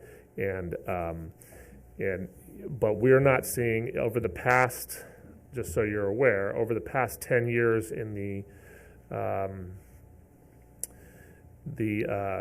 San Francisco, Oakland, Hayward, the highest CPI increase was in 2018, and that was 3.9, and that's highly unusual. Typically, they range between, I think the average is about 2.2 on average for the most part. So that's the second. The third is that the contract, and you can see the red line in your staff reports, the contract has been edited significantly because we switched out a lot of the language that did relate prior to SB 1383 and added in all kinds of specific terms as it relates to the SB 1383 compliance. In addition to that, the anticipated rates are copied in there. Obviously, those are subject to the 218 process. Finally, there's one other component, and I'll probably ask when I'm done for Richard or Tracy to explain it. But there's an addendum sheet at the very, very end of the contract that says additional service costs as it relates to SB 1383 components. And that relates to three things that we also have to do in addition to everything we're doing with rates. One of them is procurement of compost. And I'm going to just leave that for the time being and let them explain that because it's sort of complicated. The second is auditing and compliance reporting. And the third is education and outreach. And Jilton has provided additive rates to provide those services to the city should we want to use them to do that. If not, we have to find some way to do that ourselves, which some cities are choosing to do and some aren't. So those will be reviewed as part of the 218 process, and then when we're at the end, council can determine if you'd like to opt in on those or not. That really is it in a nutshell. I will say that it was a pleasure. You know, sometimes negotiating these kinds of agreements is not pleasant, but the Jilton team have been really great, and they've been very patient with us, just knowing that we have a small staff, and it's really only a few of us working on this. And there's one other component. If you look up on the screen there, in your packet, it shows an old map that was prior to Crossroads West annexation of the franchise territory. We have obviously expanded since then, and that was never amended. And so there's two requests I'd have on any motion to approve this. The first would be that this map be subbed in place of the one that's in your agenda packet. It's literally just our current city boundaries. And the second would be that you authorize the city attorney to make any minor legal and non-substantive changes to the agreement as we move forward, just to make sure that there's not some little component that was missed as we put this together. Finally, in your resolution, because this agreement really makes no sense unless the rates are adopted at some point in between now and December, the resolution basically holds off any execution of this agreement until the rate study is reviewed, approved, and adopted, presuming that it isn't taken down by a 218 protest. And that sort of completes my comments, and then I know the Jilton team's here, and I'm sure they could add a lot more than I can. All right, just a couple of comments on the contract. I noticed that, well, you were talking about 9.1, where you're talking about the CPI of 5%. As you move forward on the CPI, you should have your initial cost, which is your fixed cost of the operation, your expansion, your buildings and the separators. When you do the CPI, though, that should be your operational cost. So if you could split that up, I would appreciate that. That way we'll see where the increase is. I don't want a 5% increase on fixed cost when there is no increase in those fixed costs. Although, you know, you have 9.23, 9.4 really gives you the ability to say, okay, we asked for the increase, but there's extraordinary costs that are out there. Will you consider, and that is where, you know, being good stewards of both the city and our contractors will come on out. But I think that gives you the protection for that extraordinary increase in inflation from the late 70s, early 80s, and to cover your operational costs that have gone exponentially up. So I believe that based on everything else, those are very fair agreements.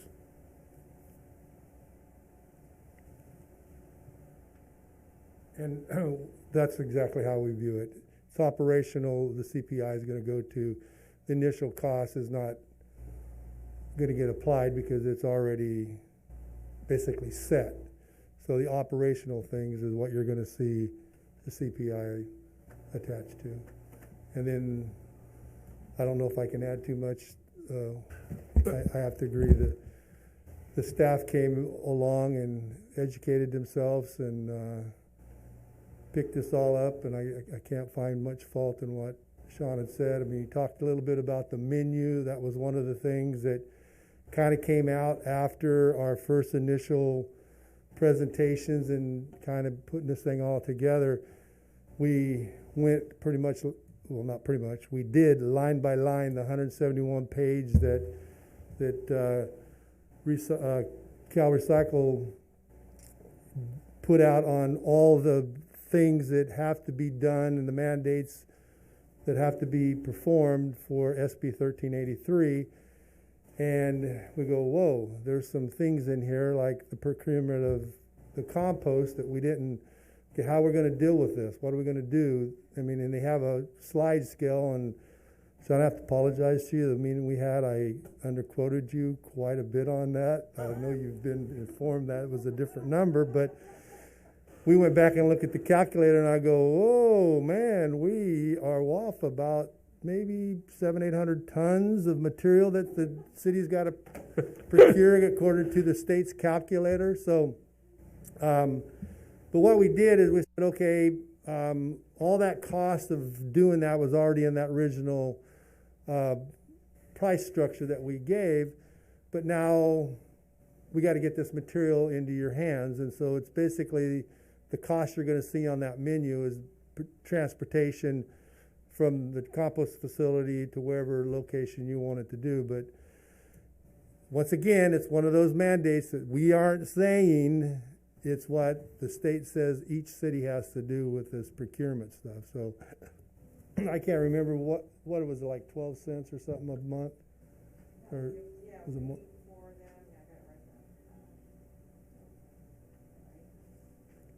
But we have an advantage. We can get rid of that when a Metis is up and running. Say that again? When a Metis is up and running, they'll be using that type of fibrous materials to convert it into ethanol. If that's something you want to do, yeah, that's a possibility. Well, if that kind of you could give me 700, 800 tons, however times, but after a while, I can't put it anywhere. Yeah. So might as well make fuel out of it. Right. It's parks and you give away for people's, homes and landscaping, but it's once again, it's one of those. The city of Riverbank will be covered by 8 inches of, throughout the city. you can thank Sacramento for all that. But yeah, there's going to be other things that are going to come out as this matures. We're going to find other resources and other things that can be done. That's just what I've seen in time of going in this business. So the menu that we gave was part of that 170-page document that, it's like Sean said, some cities are doing it. Some cities have chose to hire a consultant to do it. We've said, okay, these are the things that we can do that weren't in our initial cost, and that's going to be the difference of everything. So. I know you're going to have issues with trying to find someone to take your recyclables.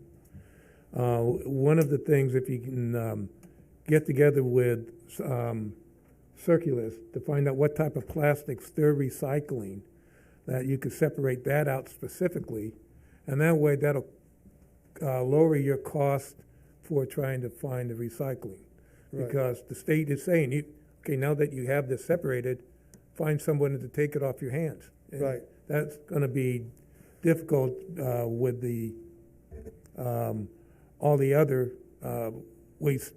solid waste companies trying to get rid of the exact same materials. Exactly, and there's going to be more and more of those things that are going to be developed, but you have some of them operations right here in your backyard, and I know you guys had the foresight. You knew that this SB 1383 was going to affect it, and that's why you went and got some of those people to come here. Well, we've been expecting this for 3 years. Oh, I agree. So no, it's good planning, and it's good for Riverbank because, like the last meeting we attended, we got to celebrate a little bit with you, and that's a once again very big accomplishment to take that land out there and develop it to the way you're going to be able to do. So you just begun. So. Is there anything else from your staff? And who do you have here from your staff? Well, I have Denise, Tracy, Raquel, and Savannah. And they're part of the what we're calling the 1383 team that we meet once a week. They all have different responsibilities, and they're only half of our crew. But they have been gathering everything and researching, and I don't know what I'd do without them. Okay, Council, do you have any questions? It's straightforward, Sean, it's straightforward what you presented and what you gave us in the recital. Is okay. With that, I'm going to put it out to the public. Are there any public comments?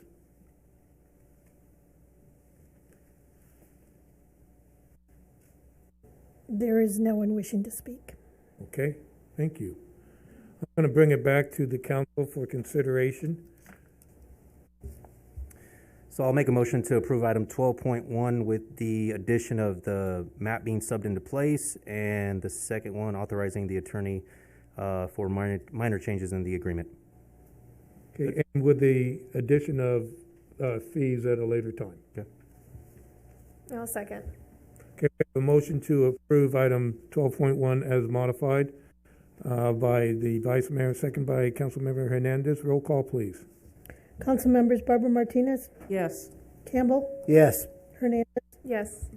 Vice Mayor Odive, Yes. Mayor O'Brien. Yes. Motion passes 5-0. Thank you very much. Good effort. Item 12.2. And we will Okay, thank you very much. Fantastic, thank you. We were part of Oakdale's and it was fantastic doing their 150th. You might want to converse with Mayor Sherry, because she was very big in doing that and promoting that, and probably could give you some more tips too. Thank you very much. Item 12.2, a resolution approving a letter of agreement with the Site Logic for the design, engineering, and development of the energy efficiency project and directing the city manager to execute the letter of agreement. Thank you, Mayor.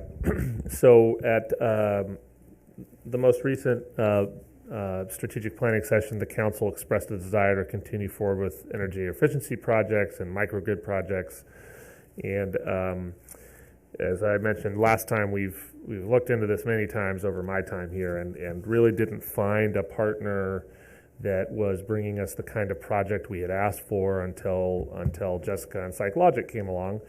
And at the August 24th council meeting, the council considered the general scope of the project, and after a significant amount of analysis, the council directed staff to move forward and the city attorney to move forward and negotiate the letter of agreement, which would allow SiteLogic to move into the actual engineering of the project, where sort of the rubber meets the road. They come up with all of the kind of very detailed and specific costs, and you'll be seeing some more specific cash flow projections as that moves forward, because as the design completes, the numbers get less theoretical and more clear.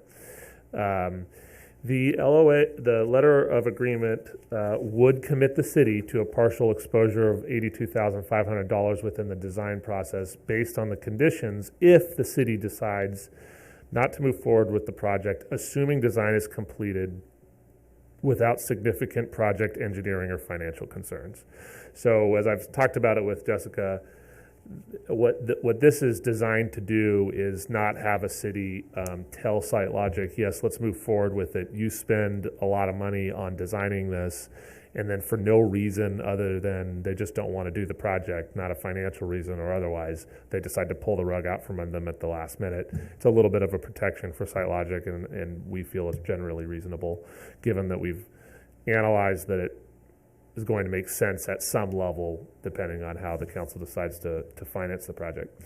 So the city attorney has reviewed that document. We've worked with them on some language that gives us a little bit of flexibility, that if certain things change, maybe the project shrinks, maybe it gets a little bit bigger, that even if certain project components just don't make sense for us anymore, it doesn't commit us to having to pay them additional funding. But we know at this point that minimally there's two components of this project that definitely make sense from a financial perspective, and our job is to figure out about the other two.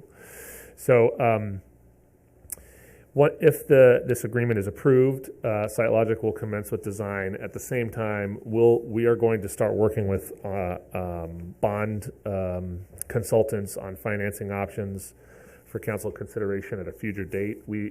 Jessica's also been kind enough to run, council mentioned last time that they felt that the ARPA funding was probably a little too generous given our allocation, and so she's actually come up with about 4 different options that, I think 15%, 25%, 50, 75, and 100.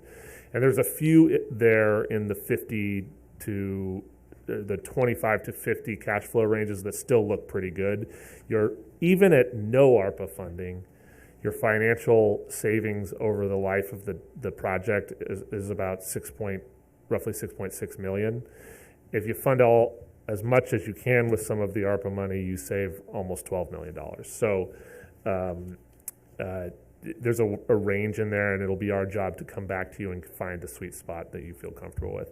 And we'll be doing that probably next meeting, I would say, so that we can just get that all buttoned up. Because again, our goal here is to get them working. One of the things she and I have talked about is immediately after that, after this is executed, we're going to submit an interconnection agreement with PG&E so that we make sure we're grandfathered into the current metering strategy before it changes after the first of the year. So that's really the specifics of the LOA. Poor Jessica's had to sit through a lot of items tonight, and she's driven all the way up from Fresno. So I don't know, if, Jessica, if you'd like to add anything to my comments or provide any other. You notice everyone left. Yeah, yeah. I'm like, that's it. I mean, we got 3 diehards over here. No, We paid them to be there. No, I'm just happy to be here in person. I know our last council meeting was a technical disaster, but we made it happen, which is great. Thanks to Sean really presenting everything for me. No, I have nothing else to add. You know, Sean again just covered everything really perfectly. The letter of agreement is really a good faith handshake, except nowadays when there's tens of thousands of dollars on the line for our organization, we ask for a commitment from the city. So we're not wasting our resources and we're not wasting your time, and both of our organizations are aligned. So like Sean said, we will get to work right away. There is a deadline with your PG&E interconnection application. We want to get that going ASAP. And then, of course, working with you guys to find out where the sweet spot with your ARPA fund contribution is going to be. So like Sean mentioned, again, several different scenarios. We can keep coming up with more.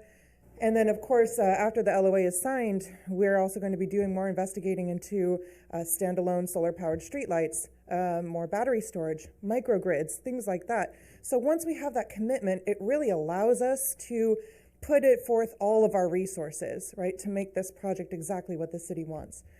So I'm here to answer any other questions if the council has any.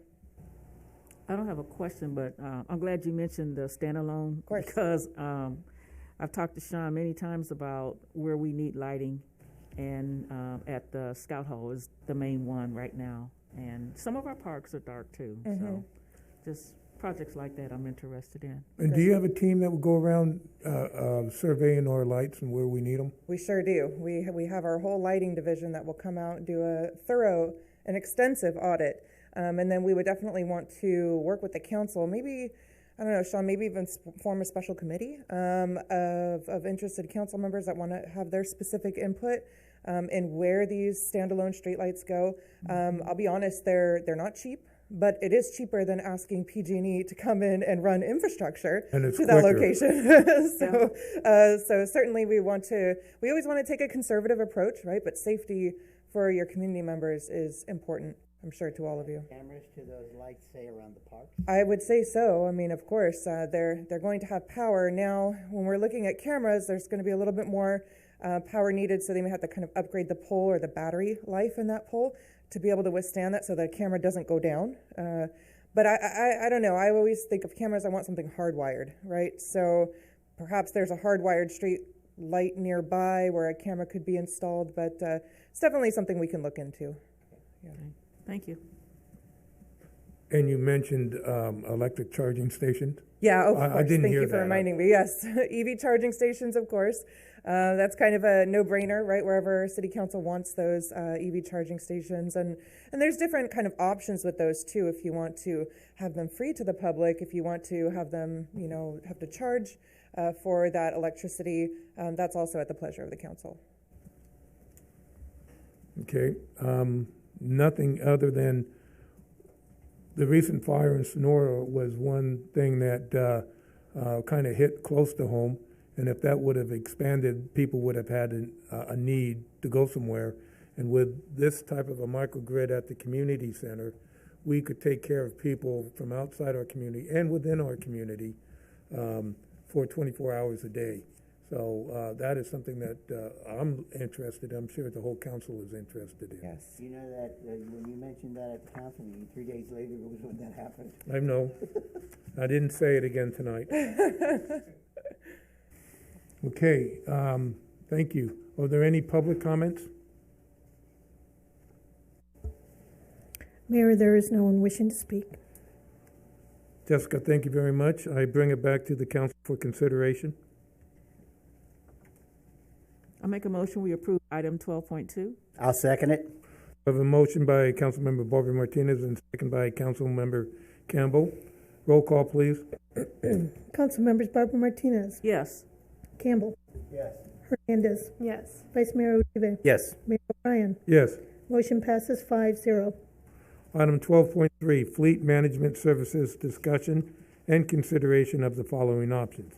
1, direct staff to continue current fleet maintenance program and budget for replacement on an as-needed basis, or direct staff to explore other fleet management program options, or 3, approve the proposed resolution authorizing the city manager to enter into a master equity lease agreement with Enterprise Fleet Management Trust.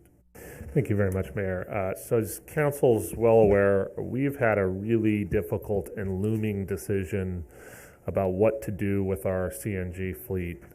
I think Marisol will probably talk a little bit about why we're there, but generally we've had that discussion a few times over the years. And so what we did was we sat down with Michael Riddell and Maricela and myself as sort of a little subcommittee on this to really explore some different options that we might have, and they were options that didn't include an immediate, very expensive investment. Were pretty slim, but we did find something that we think will either work for us long term, or it will be a good bridge to some other solution down the road. And so Marisol is going to step you through our reasoning and some of the financials that we were forecasting with this enterprise lease agreement. So good evening, Mayor and City Council members. Feels like forever that I've had to stand up here at the dais for you, but here we are today. So I have a brief presentation for you just to discuss a little bit of the background on the program that we currently have in effect. I also have representatives from Enterprise Fleet Management who will be giving you a brief presentation in a moment as well. So currently, we do have a variety of vehicles in our fleet, majority comprised of CNG and gasoline, with a few diesel sprinkled in there. 70% of our fleet is 10 plus years old at this point in time, which obviously the older the vehicle becomes, the more you'll see increases in maintenance costs, as well as a decrease in fuel efficiency. Currently, our program is to pay as you go or as it breaks down.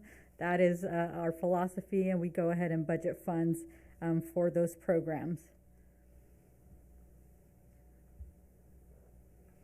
Our CNG facility itself was built approximately 20 plus years ago, with our maintenance facility being completed in 2012. Both facilities were using grant funds for congestion mitigation and for air quality improvements. Obviously, the intent in building these two facilities was to decrease fuel emissions by having the availability of CNG in our city, and to decrease fueling costs at that point in time. When our CNG fueling station was first built, CNG was significantly much cheaper than gasoline was, and so we were able to take advantage of that price difference to save costs here at the city. Our CNG vehicles themselves make up about half of our fleet at this point in time. When we go out to purchase a vehicle that we will be using for CNG, you can't buy that outright. You actually have to purchase the vehicle at cost. You then have an additional cost of approximately $10,000 to convert the fueling tank so that it can handle CNG. We have increases in maintenance costs as it is specialty work that needs to be done. And then the fuel tanks end up expiring. So the state of California comes out with new emission standards, the tanks expire. Replacement costs currently range between $6,700 and $16,700 to replace those fuel tanks. And at that point in time, once the tanks expire, technically the vehicles are no longer street legal. You're not supposed to drive them on the street. So that does hinder our ability to be able to use those on a day-to-day basis once the tank has expired. In addition, our CNG vehicles have limited range. You have to plan any long distance trip very carefully to make sure you have enough fuel to meet that next station. At this point in time, we use it very limited in terms of going into Modesto, going into some other close range city, but we don't use it for any long distance trips. Currently, we have 5 vehicles that are expired, and so we have taken those out of circulation. You'll often see our staff just double up on vehicles, and so they'll work together in teams. In addition, CNG fuel at this point in time, it actually costs greater than or even equal to the gasoline cost, so we're no longer experiencing that savings that we initially were able to take advantage of. Our CNG fueling station itself is also confronting issues since it is 20 plus years now. There's increased downtime that we've had to experience in the past couple months. And when our fueling station goes down, the alternative is to use the slow fill. And when we say slow fill, we mean slow fill. It means you can probably fuel one vehicle overnight. And when half of your fleet is CNG, that doesn't quite work for us. We also only have one vendor that can make any changes or repairs to our CNG fueling station. So that definitely binds you when it comes to looking at getting the best cost for any repairs. You literally have to go to that one vendor. And currently upgrade costs are ranging between $750,000 to $1 million. And so some of the options that we've explored, currently you can just continue our current practice of pay as you go. All it does is the departments reach out to us with their vehicle needs.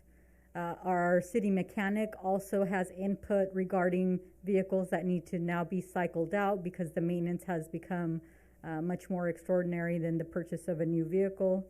But that does require an annual appropriation of funds over and above what we already pay for maintenance. Currently, when we're looking at replacement costs for vehicles, they do range between $31,000 to $53,000, depending on the type of vehicle that we need. The second option that we're looking at today is going with the fleet management program. This will provide for costs in leasing your fleet on an annual basis that are within your current budget. It also allows for decreased upfront costs, so you're no longer having to pay $32,000 to $53,000 upfront for a vehicle. It does decrease annual maintenance costs because you are obviously now able to take advantage of a new vehicle that requires a lot less maintenance. And then you have vehicle upgrades on a consistent basis. And so I'll take this time to introduce Christian and his manager, Anthony, who are both online with us today, who will go into their presentation on Enterprise Fleet Management's program. Awesome. Thank you so much, Maricela. Can you guys hear me okay? Yes, we definitely can, Christian. Thank you. Wonderful. Thank you so much, Maricela. That was fantastic and great information. Good evening, Council. Thank you so much for taking the time with us this afternoon. And thank you. I just want to, before I even start with introductions, I just want to give a huge shout out to Maricela, Sean, and Michael for providing their time over the past few months that we've been working on this, gathering some information and really putting forth what's going to make the most sense, not only operationally, but also financially for the city of Riverbank, because that's what our primary job is as a consultant, is we want to make sure that we're putting the best foot forward to provide a cost savings, but also really increase the efficiency of the fleet. So as Maricela mentioned, my name is Christian. I'm an account executive, so I work with new business development, a lot of government clients, municipalities, cities, counties, with looking at their fleet operations and how to provide an overall improvement. So I've been with Enterprise for just over 4 years, working with and managing my own fleets of vehicles, but now primarily working with government agencies just like yourself and really making those overall improvements to move the fleet to a proactive approach in order to really achieve the overall goals of the city. So I'm excited to talk to you guys today about some of the information Maricela went into and some additional things that we can talk about as well. I'll let Anthony do a quick introduction, and then we can go through some of the information we put together today. Excellent. Thank you, Christian. Can everybody hear me okay? Yes, thank you.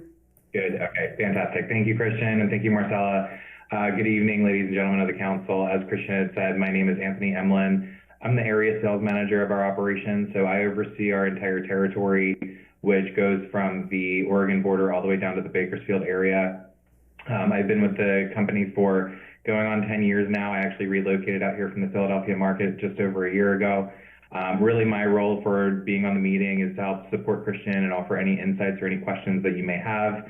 But in addition to that, coming on board with the fleet management program, you would be appointed a dedicated consultant, a client strategy manager, as is what is the name of that individual. And really what I would serve as is a level of continuity throughout the onboarding process, make sure that we're putting very thoughtful, well-rounded recommendations in front of you so that way you can make well-informed decisions with this piece of your organization.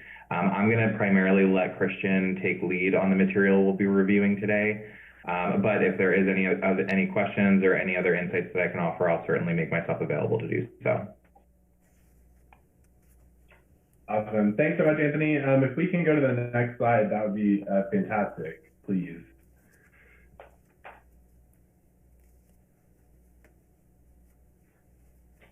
Awesome. So we wanted to just start off with highlighting, before we moved into any specific information with regard to the city of Riverbank, we really wanted to highlight our impact in the government space. These are some of the clients that we currently work with, ranging, as I mentioned, from cities, counties, school districts, county's Office of Education, water districts. So we have quite a variety of different government agencies that we work with that we've been able to really promote a really great fleet management program from a variety of different aspects of their operation. Currently, we work with over 180 government entities in simply California alone. So that really puts us at a large advantage in being really familiar with how that process works and what the benefits can be in moving to a really proactive approach. And then if you can go to the next slide for me, please.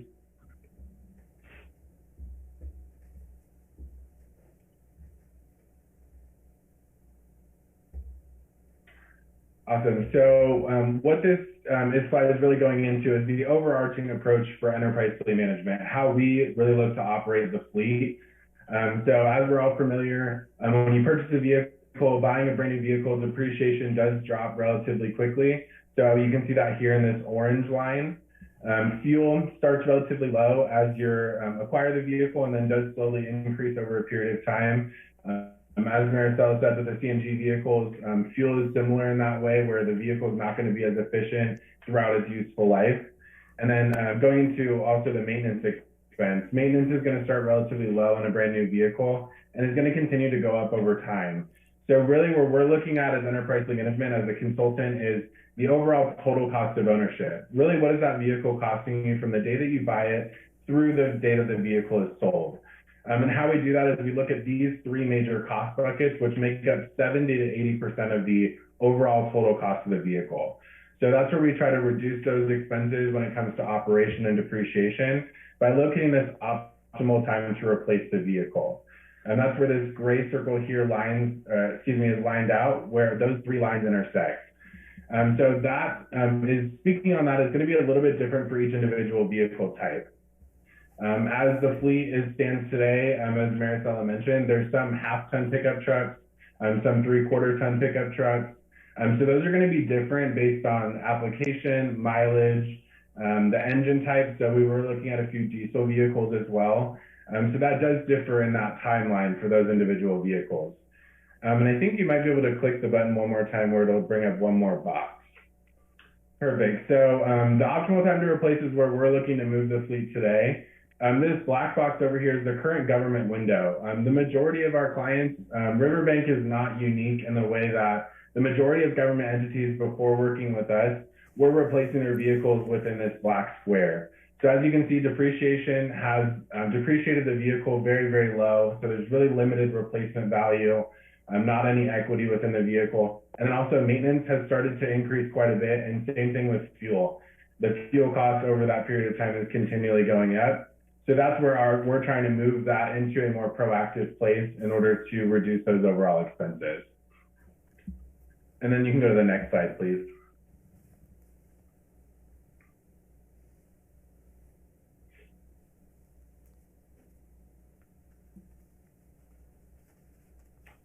Awesome. So for this side, what I wanted to do for this is to demonstrate the buying power of the government agencies and really the benefit of what the government space can take advantage of with regard to the purchasing power and the incentive that you get by being a government entity with a government fleet identification number.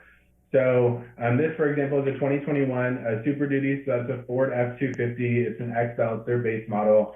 So as you can see here, that cost of the vehicle would normally be about $41,900. With the government entity incentive, so that state contract, that vehicle actually totals out to about $28,985. So you can see there's almost a $12,000 incentive there applied by the manufacturer for being a government entity. Really, what does that mean to you? So if you want to go ahead and click 3 more times, I can go through just a few more details that really show why we would like to move that proactive replacement strategy forward. Let's see, as this loads, I'll give it just a second.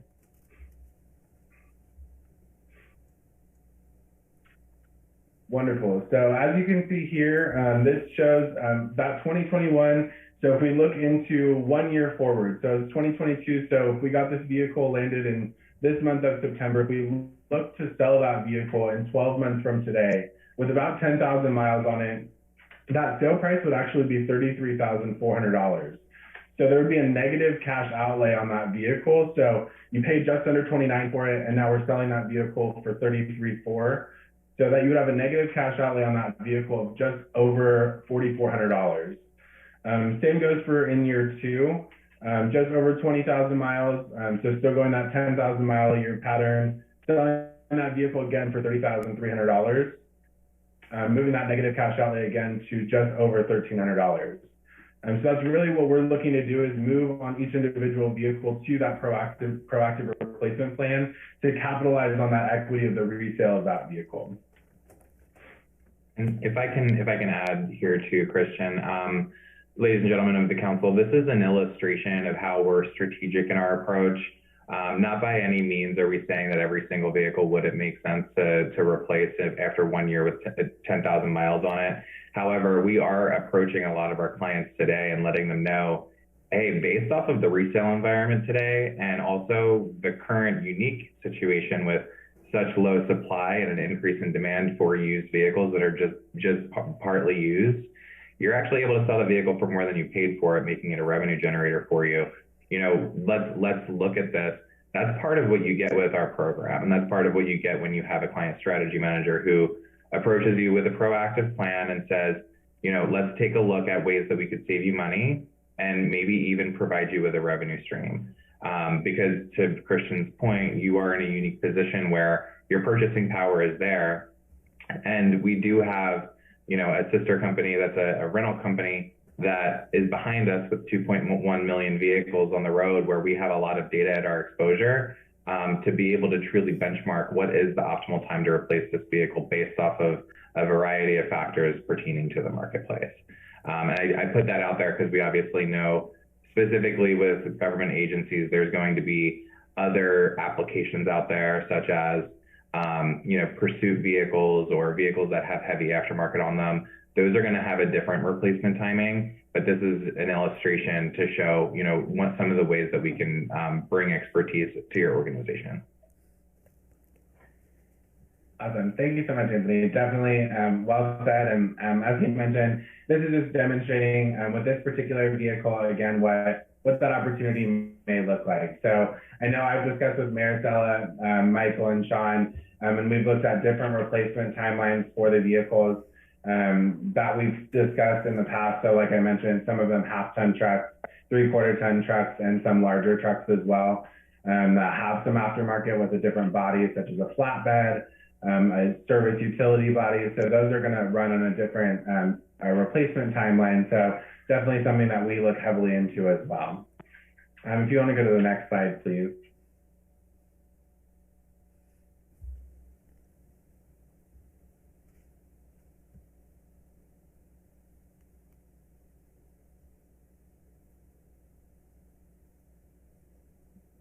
Give me the list. Oh, there it goes.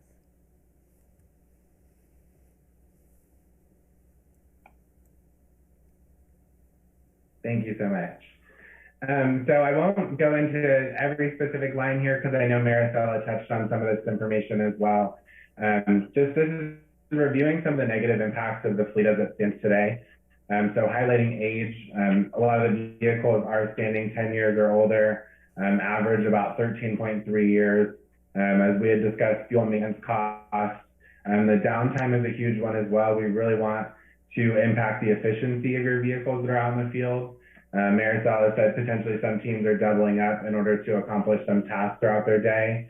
Really having those newer vehicles can allow for the maximum efficiency of the city staff to go out and accomplish what they need to get done in an effective time manner.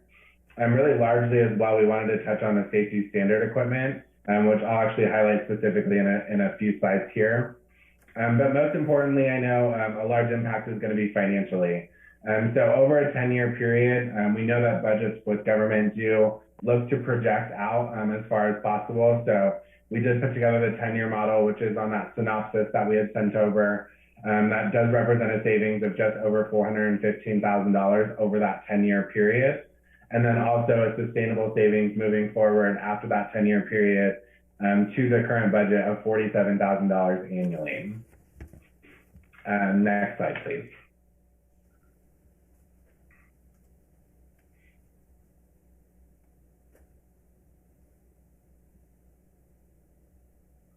So keeping that same theme in mind, the vehicle life cycle. So currently as it stands today with acquisitions for the city of Riverbank, over the last 6 years, the life cycle to replace out the entire fleet would take about 25 years in order to replace out all the vehicles that currently are in the fleet. With our proposed model, we would be moving to replacing the entire fleet every 2.29 years, capitalizing on some of that equity from those vehicles. There'd be about $80,000 from the fleet as it stands today. That number will dramatically increase as we're rotating those vehicles more frequently. That is factoring in the age of the current fleet as it stands today. As Maricela had mentioned, maintenance will also drop from $75 estimated monthly to just over $30. Increased efficiency in fuel, and also the maximizing of the cash flow. Buying all the vehicles at once or purchasing a few vehicles every year can be very cash intensive, especially with the cost of vehicles right now ranging anywhere between $30,000 and $50,000 to that open-ended lease structure to provide a cash flow benefit. Next slide, please.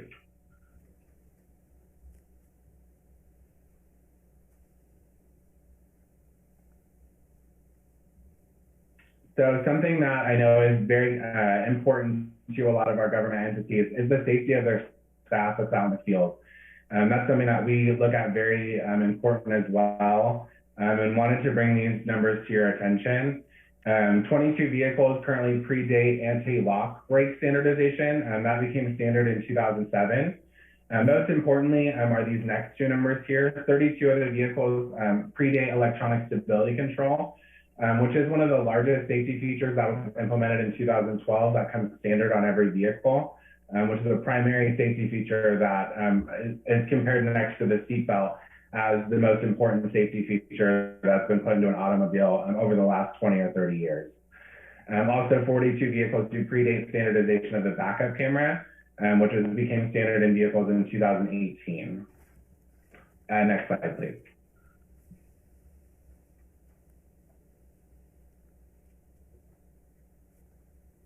Something I did want to touch on was that we were, as Enterprise Fleet Management, awarded the Sourcewell contract. So I know that City of Riverbank, as you can see here, is a part of the Sourcewell membership. So we utilize that with a lot of our government agencies to satisfy doing their vetting for fleet evaluation on a quarterly basis.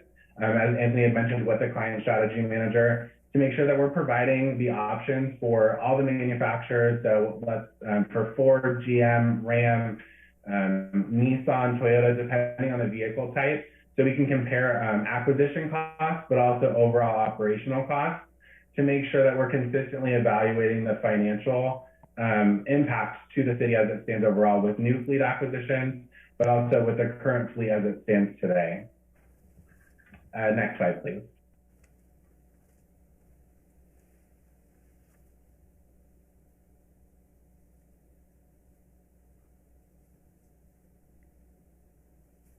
Lastly, I just wanted to touch on some of the results of this program and how it will truly benefit the city of Riverbank. And like we touched on, leveraging the buying power of the vehicles and implementing a controlled resale program. Enterprise Fleet Management would sell the vehicles on behalf of the city of Riverbank. We do sell the vehicles on average of 9% over the commercial vehicle index, which is an industry average over what current commercial vehicles are selling for. So that's a really great opportunity as well, not only identifying the correct time for those vehicles to be sold, but also selling them for the highest possible dollar amount, which in turn does lower your overall total cost of ownership. At the end of the day as well, as Anthony has touched on, we're trying to right-size your fleet. As a consultant, we don't want vehicles that are going to be at the city of Riverbank that are not being utilized. So we consistently perform analyses to make sure that all the vehicles are being utilized in the correct and most efficient fashion, and can make recommendations if there are vehicles that potentially don't belong in the fleet or are being underutilized. Something, again, on an annual cost savings, the city of Riverbank will be able to replace all of their vehicles as they stand today over a course of 4 years, while creating an annual savings of $30,000. Really providing that sustainable and safe fleet for you moving forward. And also, Enterprise Fleet Management does facilitate all of the upfitting, acquisition, and delivery of all vehicles based on competitive pricing and making sure they match exactly what the city of Riverbank is needing for their application. The next slide is the end of our presentation. I just wanted to say thank you so much, Council. I know it's late on a Tuesday evening. I appreciate your time, and I'm available for any questions that you may have. Okay, Council. So I'll just make a quick comment here. So I agree. I think we do need to get away from the whole CNG, the whole retrofitting thing. It's a great way to get rid of wear and tear. 70% of our fleet, just kind of get rid of that problem almost immediately. It's impacting our productivity. Our city mechanic is kind of trying to figure out who to contract what work to. I know we're doing it on a cost basis way, but still, it's still impacting us. And then current budget, it says here 185, so about 190,000. We're currently budgeting for this, and we're looking at what's been presented is 165,000 with all the benefits that Christian mentioned. So, I mean, to me, I'm leaning towards option 3 at the moment. I agree also, and one thing that I like about it is we can immediately start getting vehicles that are up to date and safer than the vehicles that we have now. So that makes our staff a lot safer. And I agree with everything that the Vice Mayor said. If I can add a comment too, because this popped into my head during the previous discussion with SiteLogic, who actually we do have a partnership with them as well.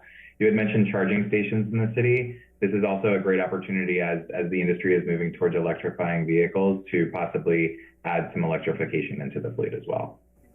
Well, that's good, because that's what I was going to suggest. The Ford F-150 electric is not that much more expensive than either the hybrids or the regular.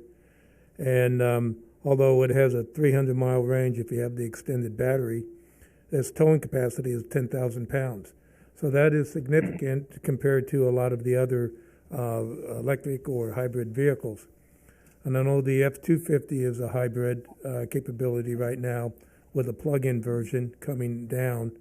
All of that will, it's not going to get rid of our gasoline dependency, at least not in the near term, but it'll start becoming more climate friendly, according to the Biden and the Newsom administrations. with the mandates coming on down very closely. So we have to be compliant. So that's going to change some of your numbers as we become more electrified, but it'll give us the option to go electrified as the vehicles become available. It's not going to get rid of the big back trucks and some of the extractors, but we'll be more in compliant than we are right now with the CNG.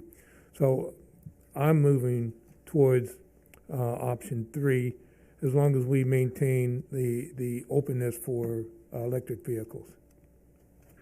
Most definitely. And, that's a great point, Mayor. And that's something that we, as I mentioned, have been really close with our counterparts. Ford just releasing that Ford F-150 Lightning. Also, Ram has put out information with regard to some of their expectations for their electric, not only trucks, but also cargo vans as well. So that's something that we're really in consistent communication with our representatives. We've also invested as Enterprise Fleet Management a lot of money in European consultants so that we can get a really good idea of what the resale timeline is for those vehicles, since they've been standard in Europe for quite some time.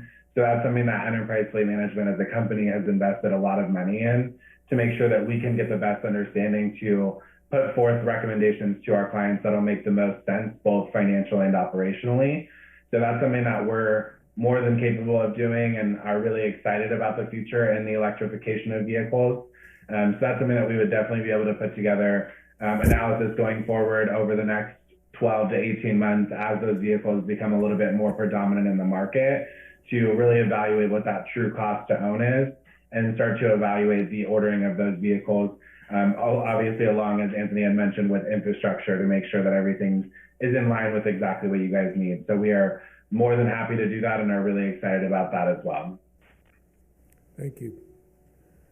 Okay, I think it was our assistant city manager mentioned that will be vehicle upgrades on a consistent basis, and I was just wondering how would that work?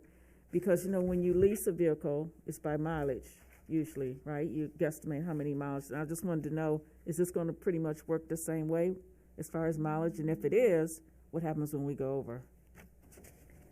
That's a great question, and I'm glad you brought that up. So there's our lease structure is actually an open-ended lease. So it's different than, let's say, if you or I went to a dealership and wanted to lease a vehicle. Our leases don't have any mileage restriction. They have no wear and tear charges on the vehicle. So we structure the vehicle based on your annualized estimated mileage. So if our vehicle class, like let's say a half-ton truck, is estimated to go 10,000 miles, we would structure that based on a 10,000 mile annual lease structure. But if the vehicle starts to go, let's say 15 or more thousand miles, there's no penalty associated with that. So that's really great. Also, the only thing that we're looking to do is evaluate the resale dollar value at the end of that term. So some of the lease terms that we were looking at for some of the particular vehicles was for the half-ton trucks, we were looking at a 12-month term, so replacing those on almost an annual basis. The 3/4-ton trucks on a 36-month term, and then some of those larger trucks on a 60-month, which would be that 5-year term. So there's a few vehicles that had a flatbed and things like that that had a little bit of a longer life. So that's how we structure those. But again, there's no penalty associated with even extending them out. So if you, the city of Riverbank said, you know what, this year we'd really like to extend this vehicle out. It's working great. We think we can get one or two more years out of it. We can extend that vehicle out without any penalty whatsoever. So it really gives the city flexibility within the lease of the term to be able to do what they need to do on an annual budget related basis as well.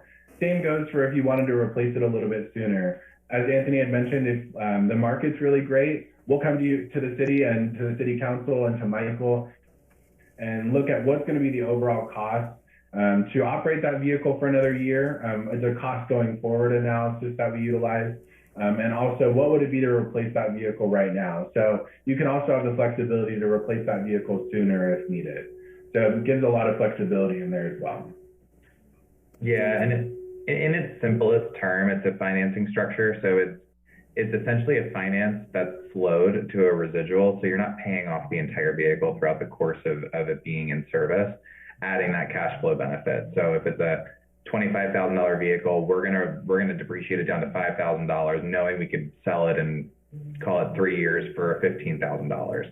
We're gonna forecast an equity gap that's gonna be healthy for the next generation to continue to fund the fleet. But to Christian's point, there's more of an impact on the resale side as opposed to an actual penalty. Obviously, if there's higher mileage, it's gonna sell for less, but we're gonna be proactive in letting you know, hey, here's how the resale environment is acting, but we're very conservative in how we structure them to ensure that you're not upside down on the vehicle. But as showcased prior, you're in an equitable position day one because of your buying power. Good question. Well, I'm in agreement with option number 3. Okay. And just one more question. The client strategy manager, I know our staff's always looking for grant opportunities, but is there support with that as well, being the experts in this industry? Forgive me, I may have missed that question. Christian, did you get that? So were you checking about the client strategy manager? I missed the last part. Just repeat that, Looking please. for grant opportunities generally as everything changes with the vehicle types. I still don't know that I heard that. It kind of blocked, the volume came in and out. Christian, I'm gonna use my very loud voice to ask Councilmember Hernandez's question. She said that there's a component of the paperwork that you've submitted that talks about a client strategy manager. And does that person sort of keep an eye out for grants, since this is a completely changing industry and there's always something new and a new program that we could benefit from, et cetera? Absolutely. So I can speak to this. So where Christian's an account executive and brings on new business opportunities and identifies those new partnerships, I previously in Philadelphia was a client strategy manager myself. So what that role is essentially partnering with the client and evaluating every cost bucket that we reviewed today. So one, what are their incentive structures? What are the state contracts? What's the best in class vehicle based off of application in each model year? Two, what's the resale market doing, and what does that mean as far as a replacement recommendation on an ongoing basis? Because the market is fluid, especially now we're seeing there's supply chain restraints that's having a very interesting impact on the resale market. It's actually increasing a lot of value in current vehicles because there's a high demand for them. But also, what's your mile per gallon and your fuel economy performance? What's your maintenance expense on an annual basis? Are we seeing any peaks and valleys? And all of that is really where we're able to showcase and benchmark what you were doing before, and also how we can use that to determine how do we stay at or below your current budget, or what it was costing to run your fleet, but with newer vehicles. So that client strategy manager is the ongoing strategic partner, and they meet with our clients a minimum 3 times a year to go over financial analyses that are also going to be operationally beneficial. Yeah, thank you so much, Anthony. And thank you, Sean, for adding some clarification to that. Yeah, definitely. And just on the grants portion, we work with, as I mentioned, over 200 government agencies in California alone. So we actually have designated account teams that work with our client strategy managers for government entities specifically. So if there are grants or incentive opportunities with regard to vehicle type or application that we'd be able to put forth to the city of Riverbank, it's something they're continually monitoring for all of our government agencies to make sure that we're taking advantage of every possible dollar, but also incentive programs as well, rebates, or any grants that may be applicable. Okay, any additional council comments? Are there any public comments? So Mayor, I did just want to go over one final slide in this PowerPoint presentation, just to be very transparent with the City Council and the members of our public, is that our fleet services is considered an internal service fund. So it provides services to the city itself. Therefore, it's funded by the different funding sources that we have available: general fund, sewer, water, gas tax, etc. Currently, the way that we budget for that is we look at what our maintenance costs have been within each department, what the fueling costs have been in each department, and then allocate a portion of our city mechanic's salary to all of those different accounts. When looking at this program, the annual cost and also the one-time cost will cause a bit of a shortfall within the departments that will be currently impacted. So initially, the proposal is to replace 24 vehicles. That will be within our Parks Department, which is general fund, our wastewater treatment plant, our sewer and streets department, as well as one vehicle for our city mechanic themselves. So those departments and the budgets that we have within those departments currently will be able to fund that annual cost for the lease, plus the one-time cost at a shortfall, just a minor shortfall of $4,600. What it unfortunately will not be able to fund in year one only is the cost for our city mechanic. So in approving a contract to move forward with this fleet management program, we will need a subsidy from the general fund to continue to fund that cost in year one. Year two, you will no longer have the one-time cost associated with that. You'll only have the ongoing lease, as well as we will now begin to experience all of the savings in our maintenance accounts and our fuel to be able to completely fund that cost in the future.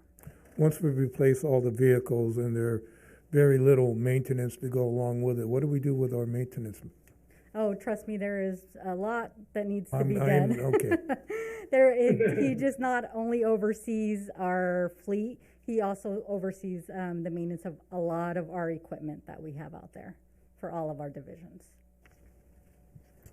And we would also be able to bring back in-house some of the maintenance items that we've had to actually contract out. Very good. Okay, again, is there any public comment? Any further council comments? There are no public comments. I bring it back to the council for consideration. So I'll make a motion to approve item 12.3, number 3, or option 3. I will second. We have a motion to approve item 12.3, option 3 by the vice mayor, second by Councilmember Hernandez. Roll call, please. Council members Barbara Martinez, Yes. Campbell, Yes. Hernandez, Yes. Vice Mayor Rodriguez, Yes. Mayor O'Brien. Yes. Motion passes 5-0. Thank you very much, Mayor Sella. Thank you. Kristen, all, thank you. Thank you so much, Council. I appreciate your time this evening, and I'm really looking forward to the opportunity to continue working with all of you guys and the city of Riverbank, and I hope you guys have a wonderful evening, and I look forward to many more conversations soon here. Okay, thank you. Thank you. We move forward to item 13, staff comments 13.1. Thank you, Mayor. So just real quickly, you just made pretty much every field staff employee that we have very, very happy because of that last action, because a lot of them are driving very, very old vehicles and are excited to get into something a little more modern. So thank you very much for that, and I think it's the right direction. Four very, very brief things. First off, a neat little story I just wanted to share. The rocket at Jacob Myers Park is in bad need of a paint job. And so we had gone out and got some bids, and some of them were as expensive as about $10,000 to paint it. And then it just so happens that a Eagle Scout came to see us and wanted to make that his project. And it just so happens that his dad owns a platforming business, a lift company. So we're working out some details with him in terms of, some protections and things, but he's going to take care of it. And so I think we're going to end up, Sue was telling me, I think we're going to end up buying the paint, materials, but he's going to make it his project. So certainly we'll do some sort of event down there when that's done and recognize him for that. The other thing is, in the next, about the next week, a TV show has contacted the city and is going to be filming an episode at our sports complex. And the TV show is called Relative Race. And if you don't know what that is, because I didn't, it is a TV show that, here's the explanation, with their own DNA as a roadmap, and $25,000 on the line, 4 couples must race coast to coast and discover a different relative every day. And I guess there's like competitions involved in this thing. I don't know if it's kind of like The Amazing Race. I've never seen it. But anyway, they're going to be filming an episode in, I think it's on October 9th at our sports complex, and I'll send out that info to you in the episode, so in case you want to check it out. If I did that, everyone would be at a disadvantage. Yeah, that's right. And then 2 other things very quickly. Annabelle and I will be reporting back to you on this, but there was some pretty significant changes to open meeting laws specifically as it relates to Zoom. And one of them is difficult, well, difficult for everyone, but especially for us. And I'm just going to give you one slice of it. Tonight, if you were hearing a public comment from somebody on Zoom, and their internet connection were to drop, or ours, the law seems to indicate that you have to suspend the meeting until that problem is fixed, resolved, that person's back online and can then continue their comment. There's other components to it, but that's the one that's the most kind of worrisome because we just know that happens from time to time.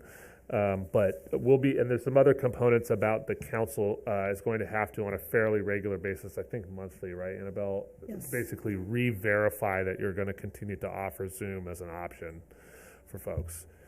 So we'll be bringing that to you. Annabelle just briefed me on it the other day, so we're going to get a little bit more detail, and then we'll have to have some items that you'll have to vote on. I got a question for you. Sure. What would happen if the internet service fails? I mean, it's a really good question. The meeting would stop. Meaning your internet service is down. It would have to. The meeting doesn't go on. You'd basically just cancel the meeting. Yeah, right. Yes. Yeah. No, we continue the meeting. Don't cancel it. That's right. And then finally, some of you may have already seen this, but we were given formal notice by the Water Board today that this Senate Bill 155 was chaptered and approved, and all residential and small businesses cannot have their water shut off or discontinued until through December 31st of this year. So that hadn't really been our practice anyway. We've kind of been trying to get people caught up, but it's just something we're going to have to make sure we work into things. And that's all I have for tonight because we've done enough. Thank you. Councilmember Hernandez.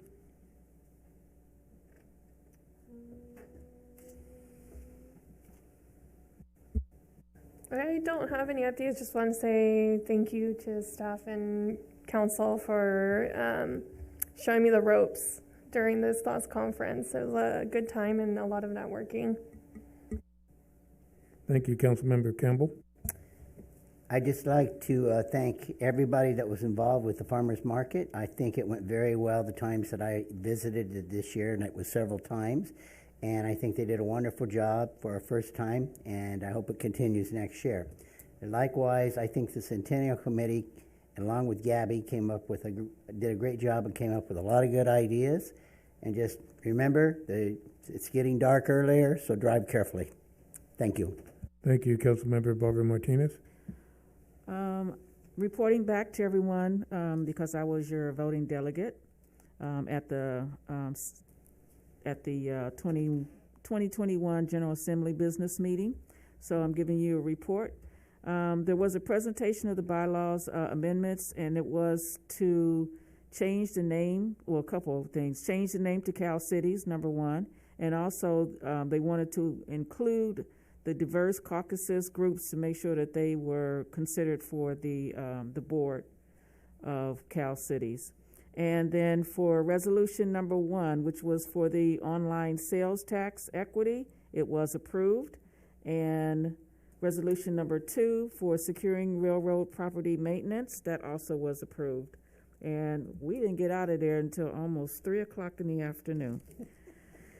So be glad you didn't stay around waiting on me, okay? Anyway, okay, so I also wanted to remind everyone that our cheese and wine event will be October 9th and 10th. Riverbank Christian Food Sharing is having a spaghetti dinner on Saturday, October 2nd. They provide plenty of meals to our community. and food.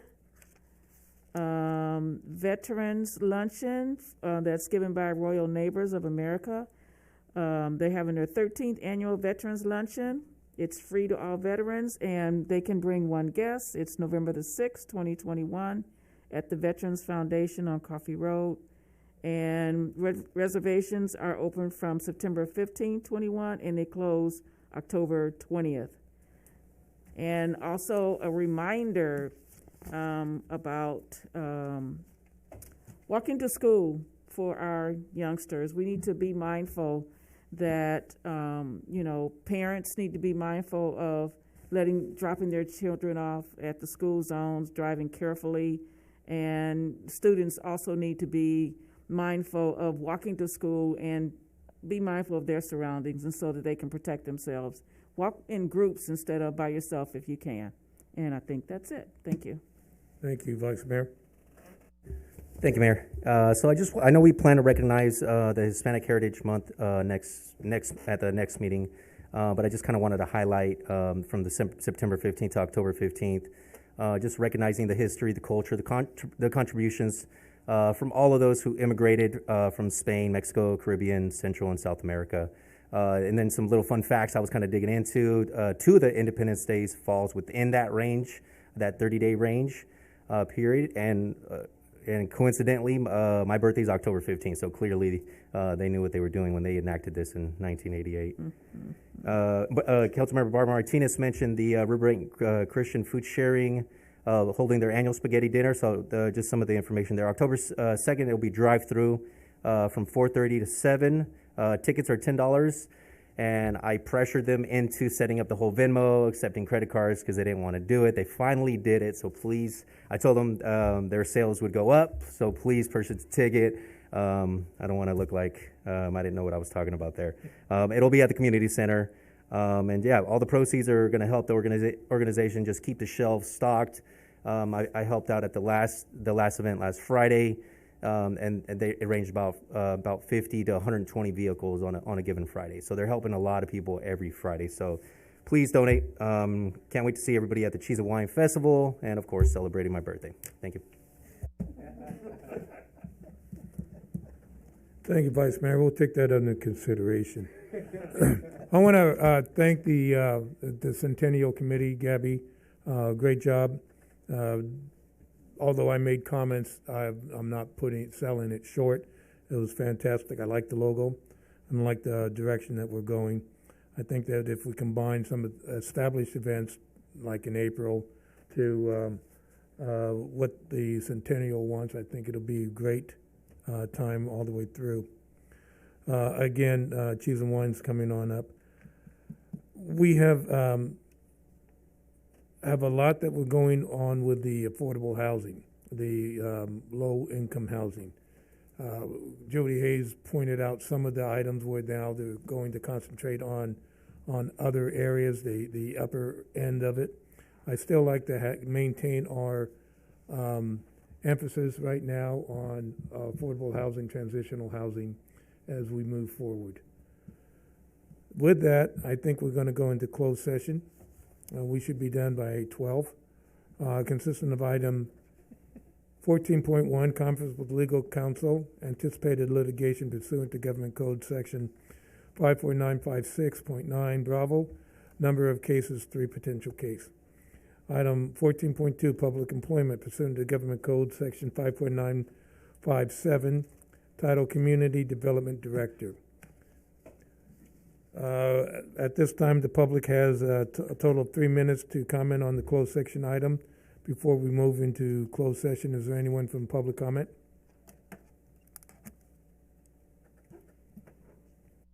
Mayor, there is no one wishing to speak. Thank you. We now recess to closed session.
me some space.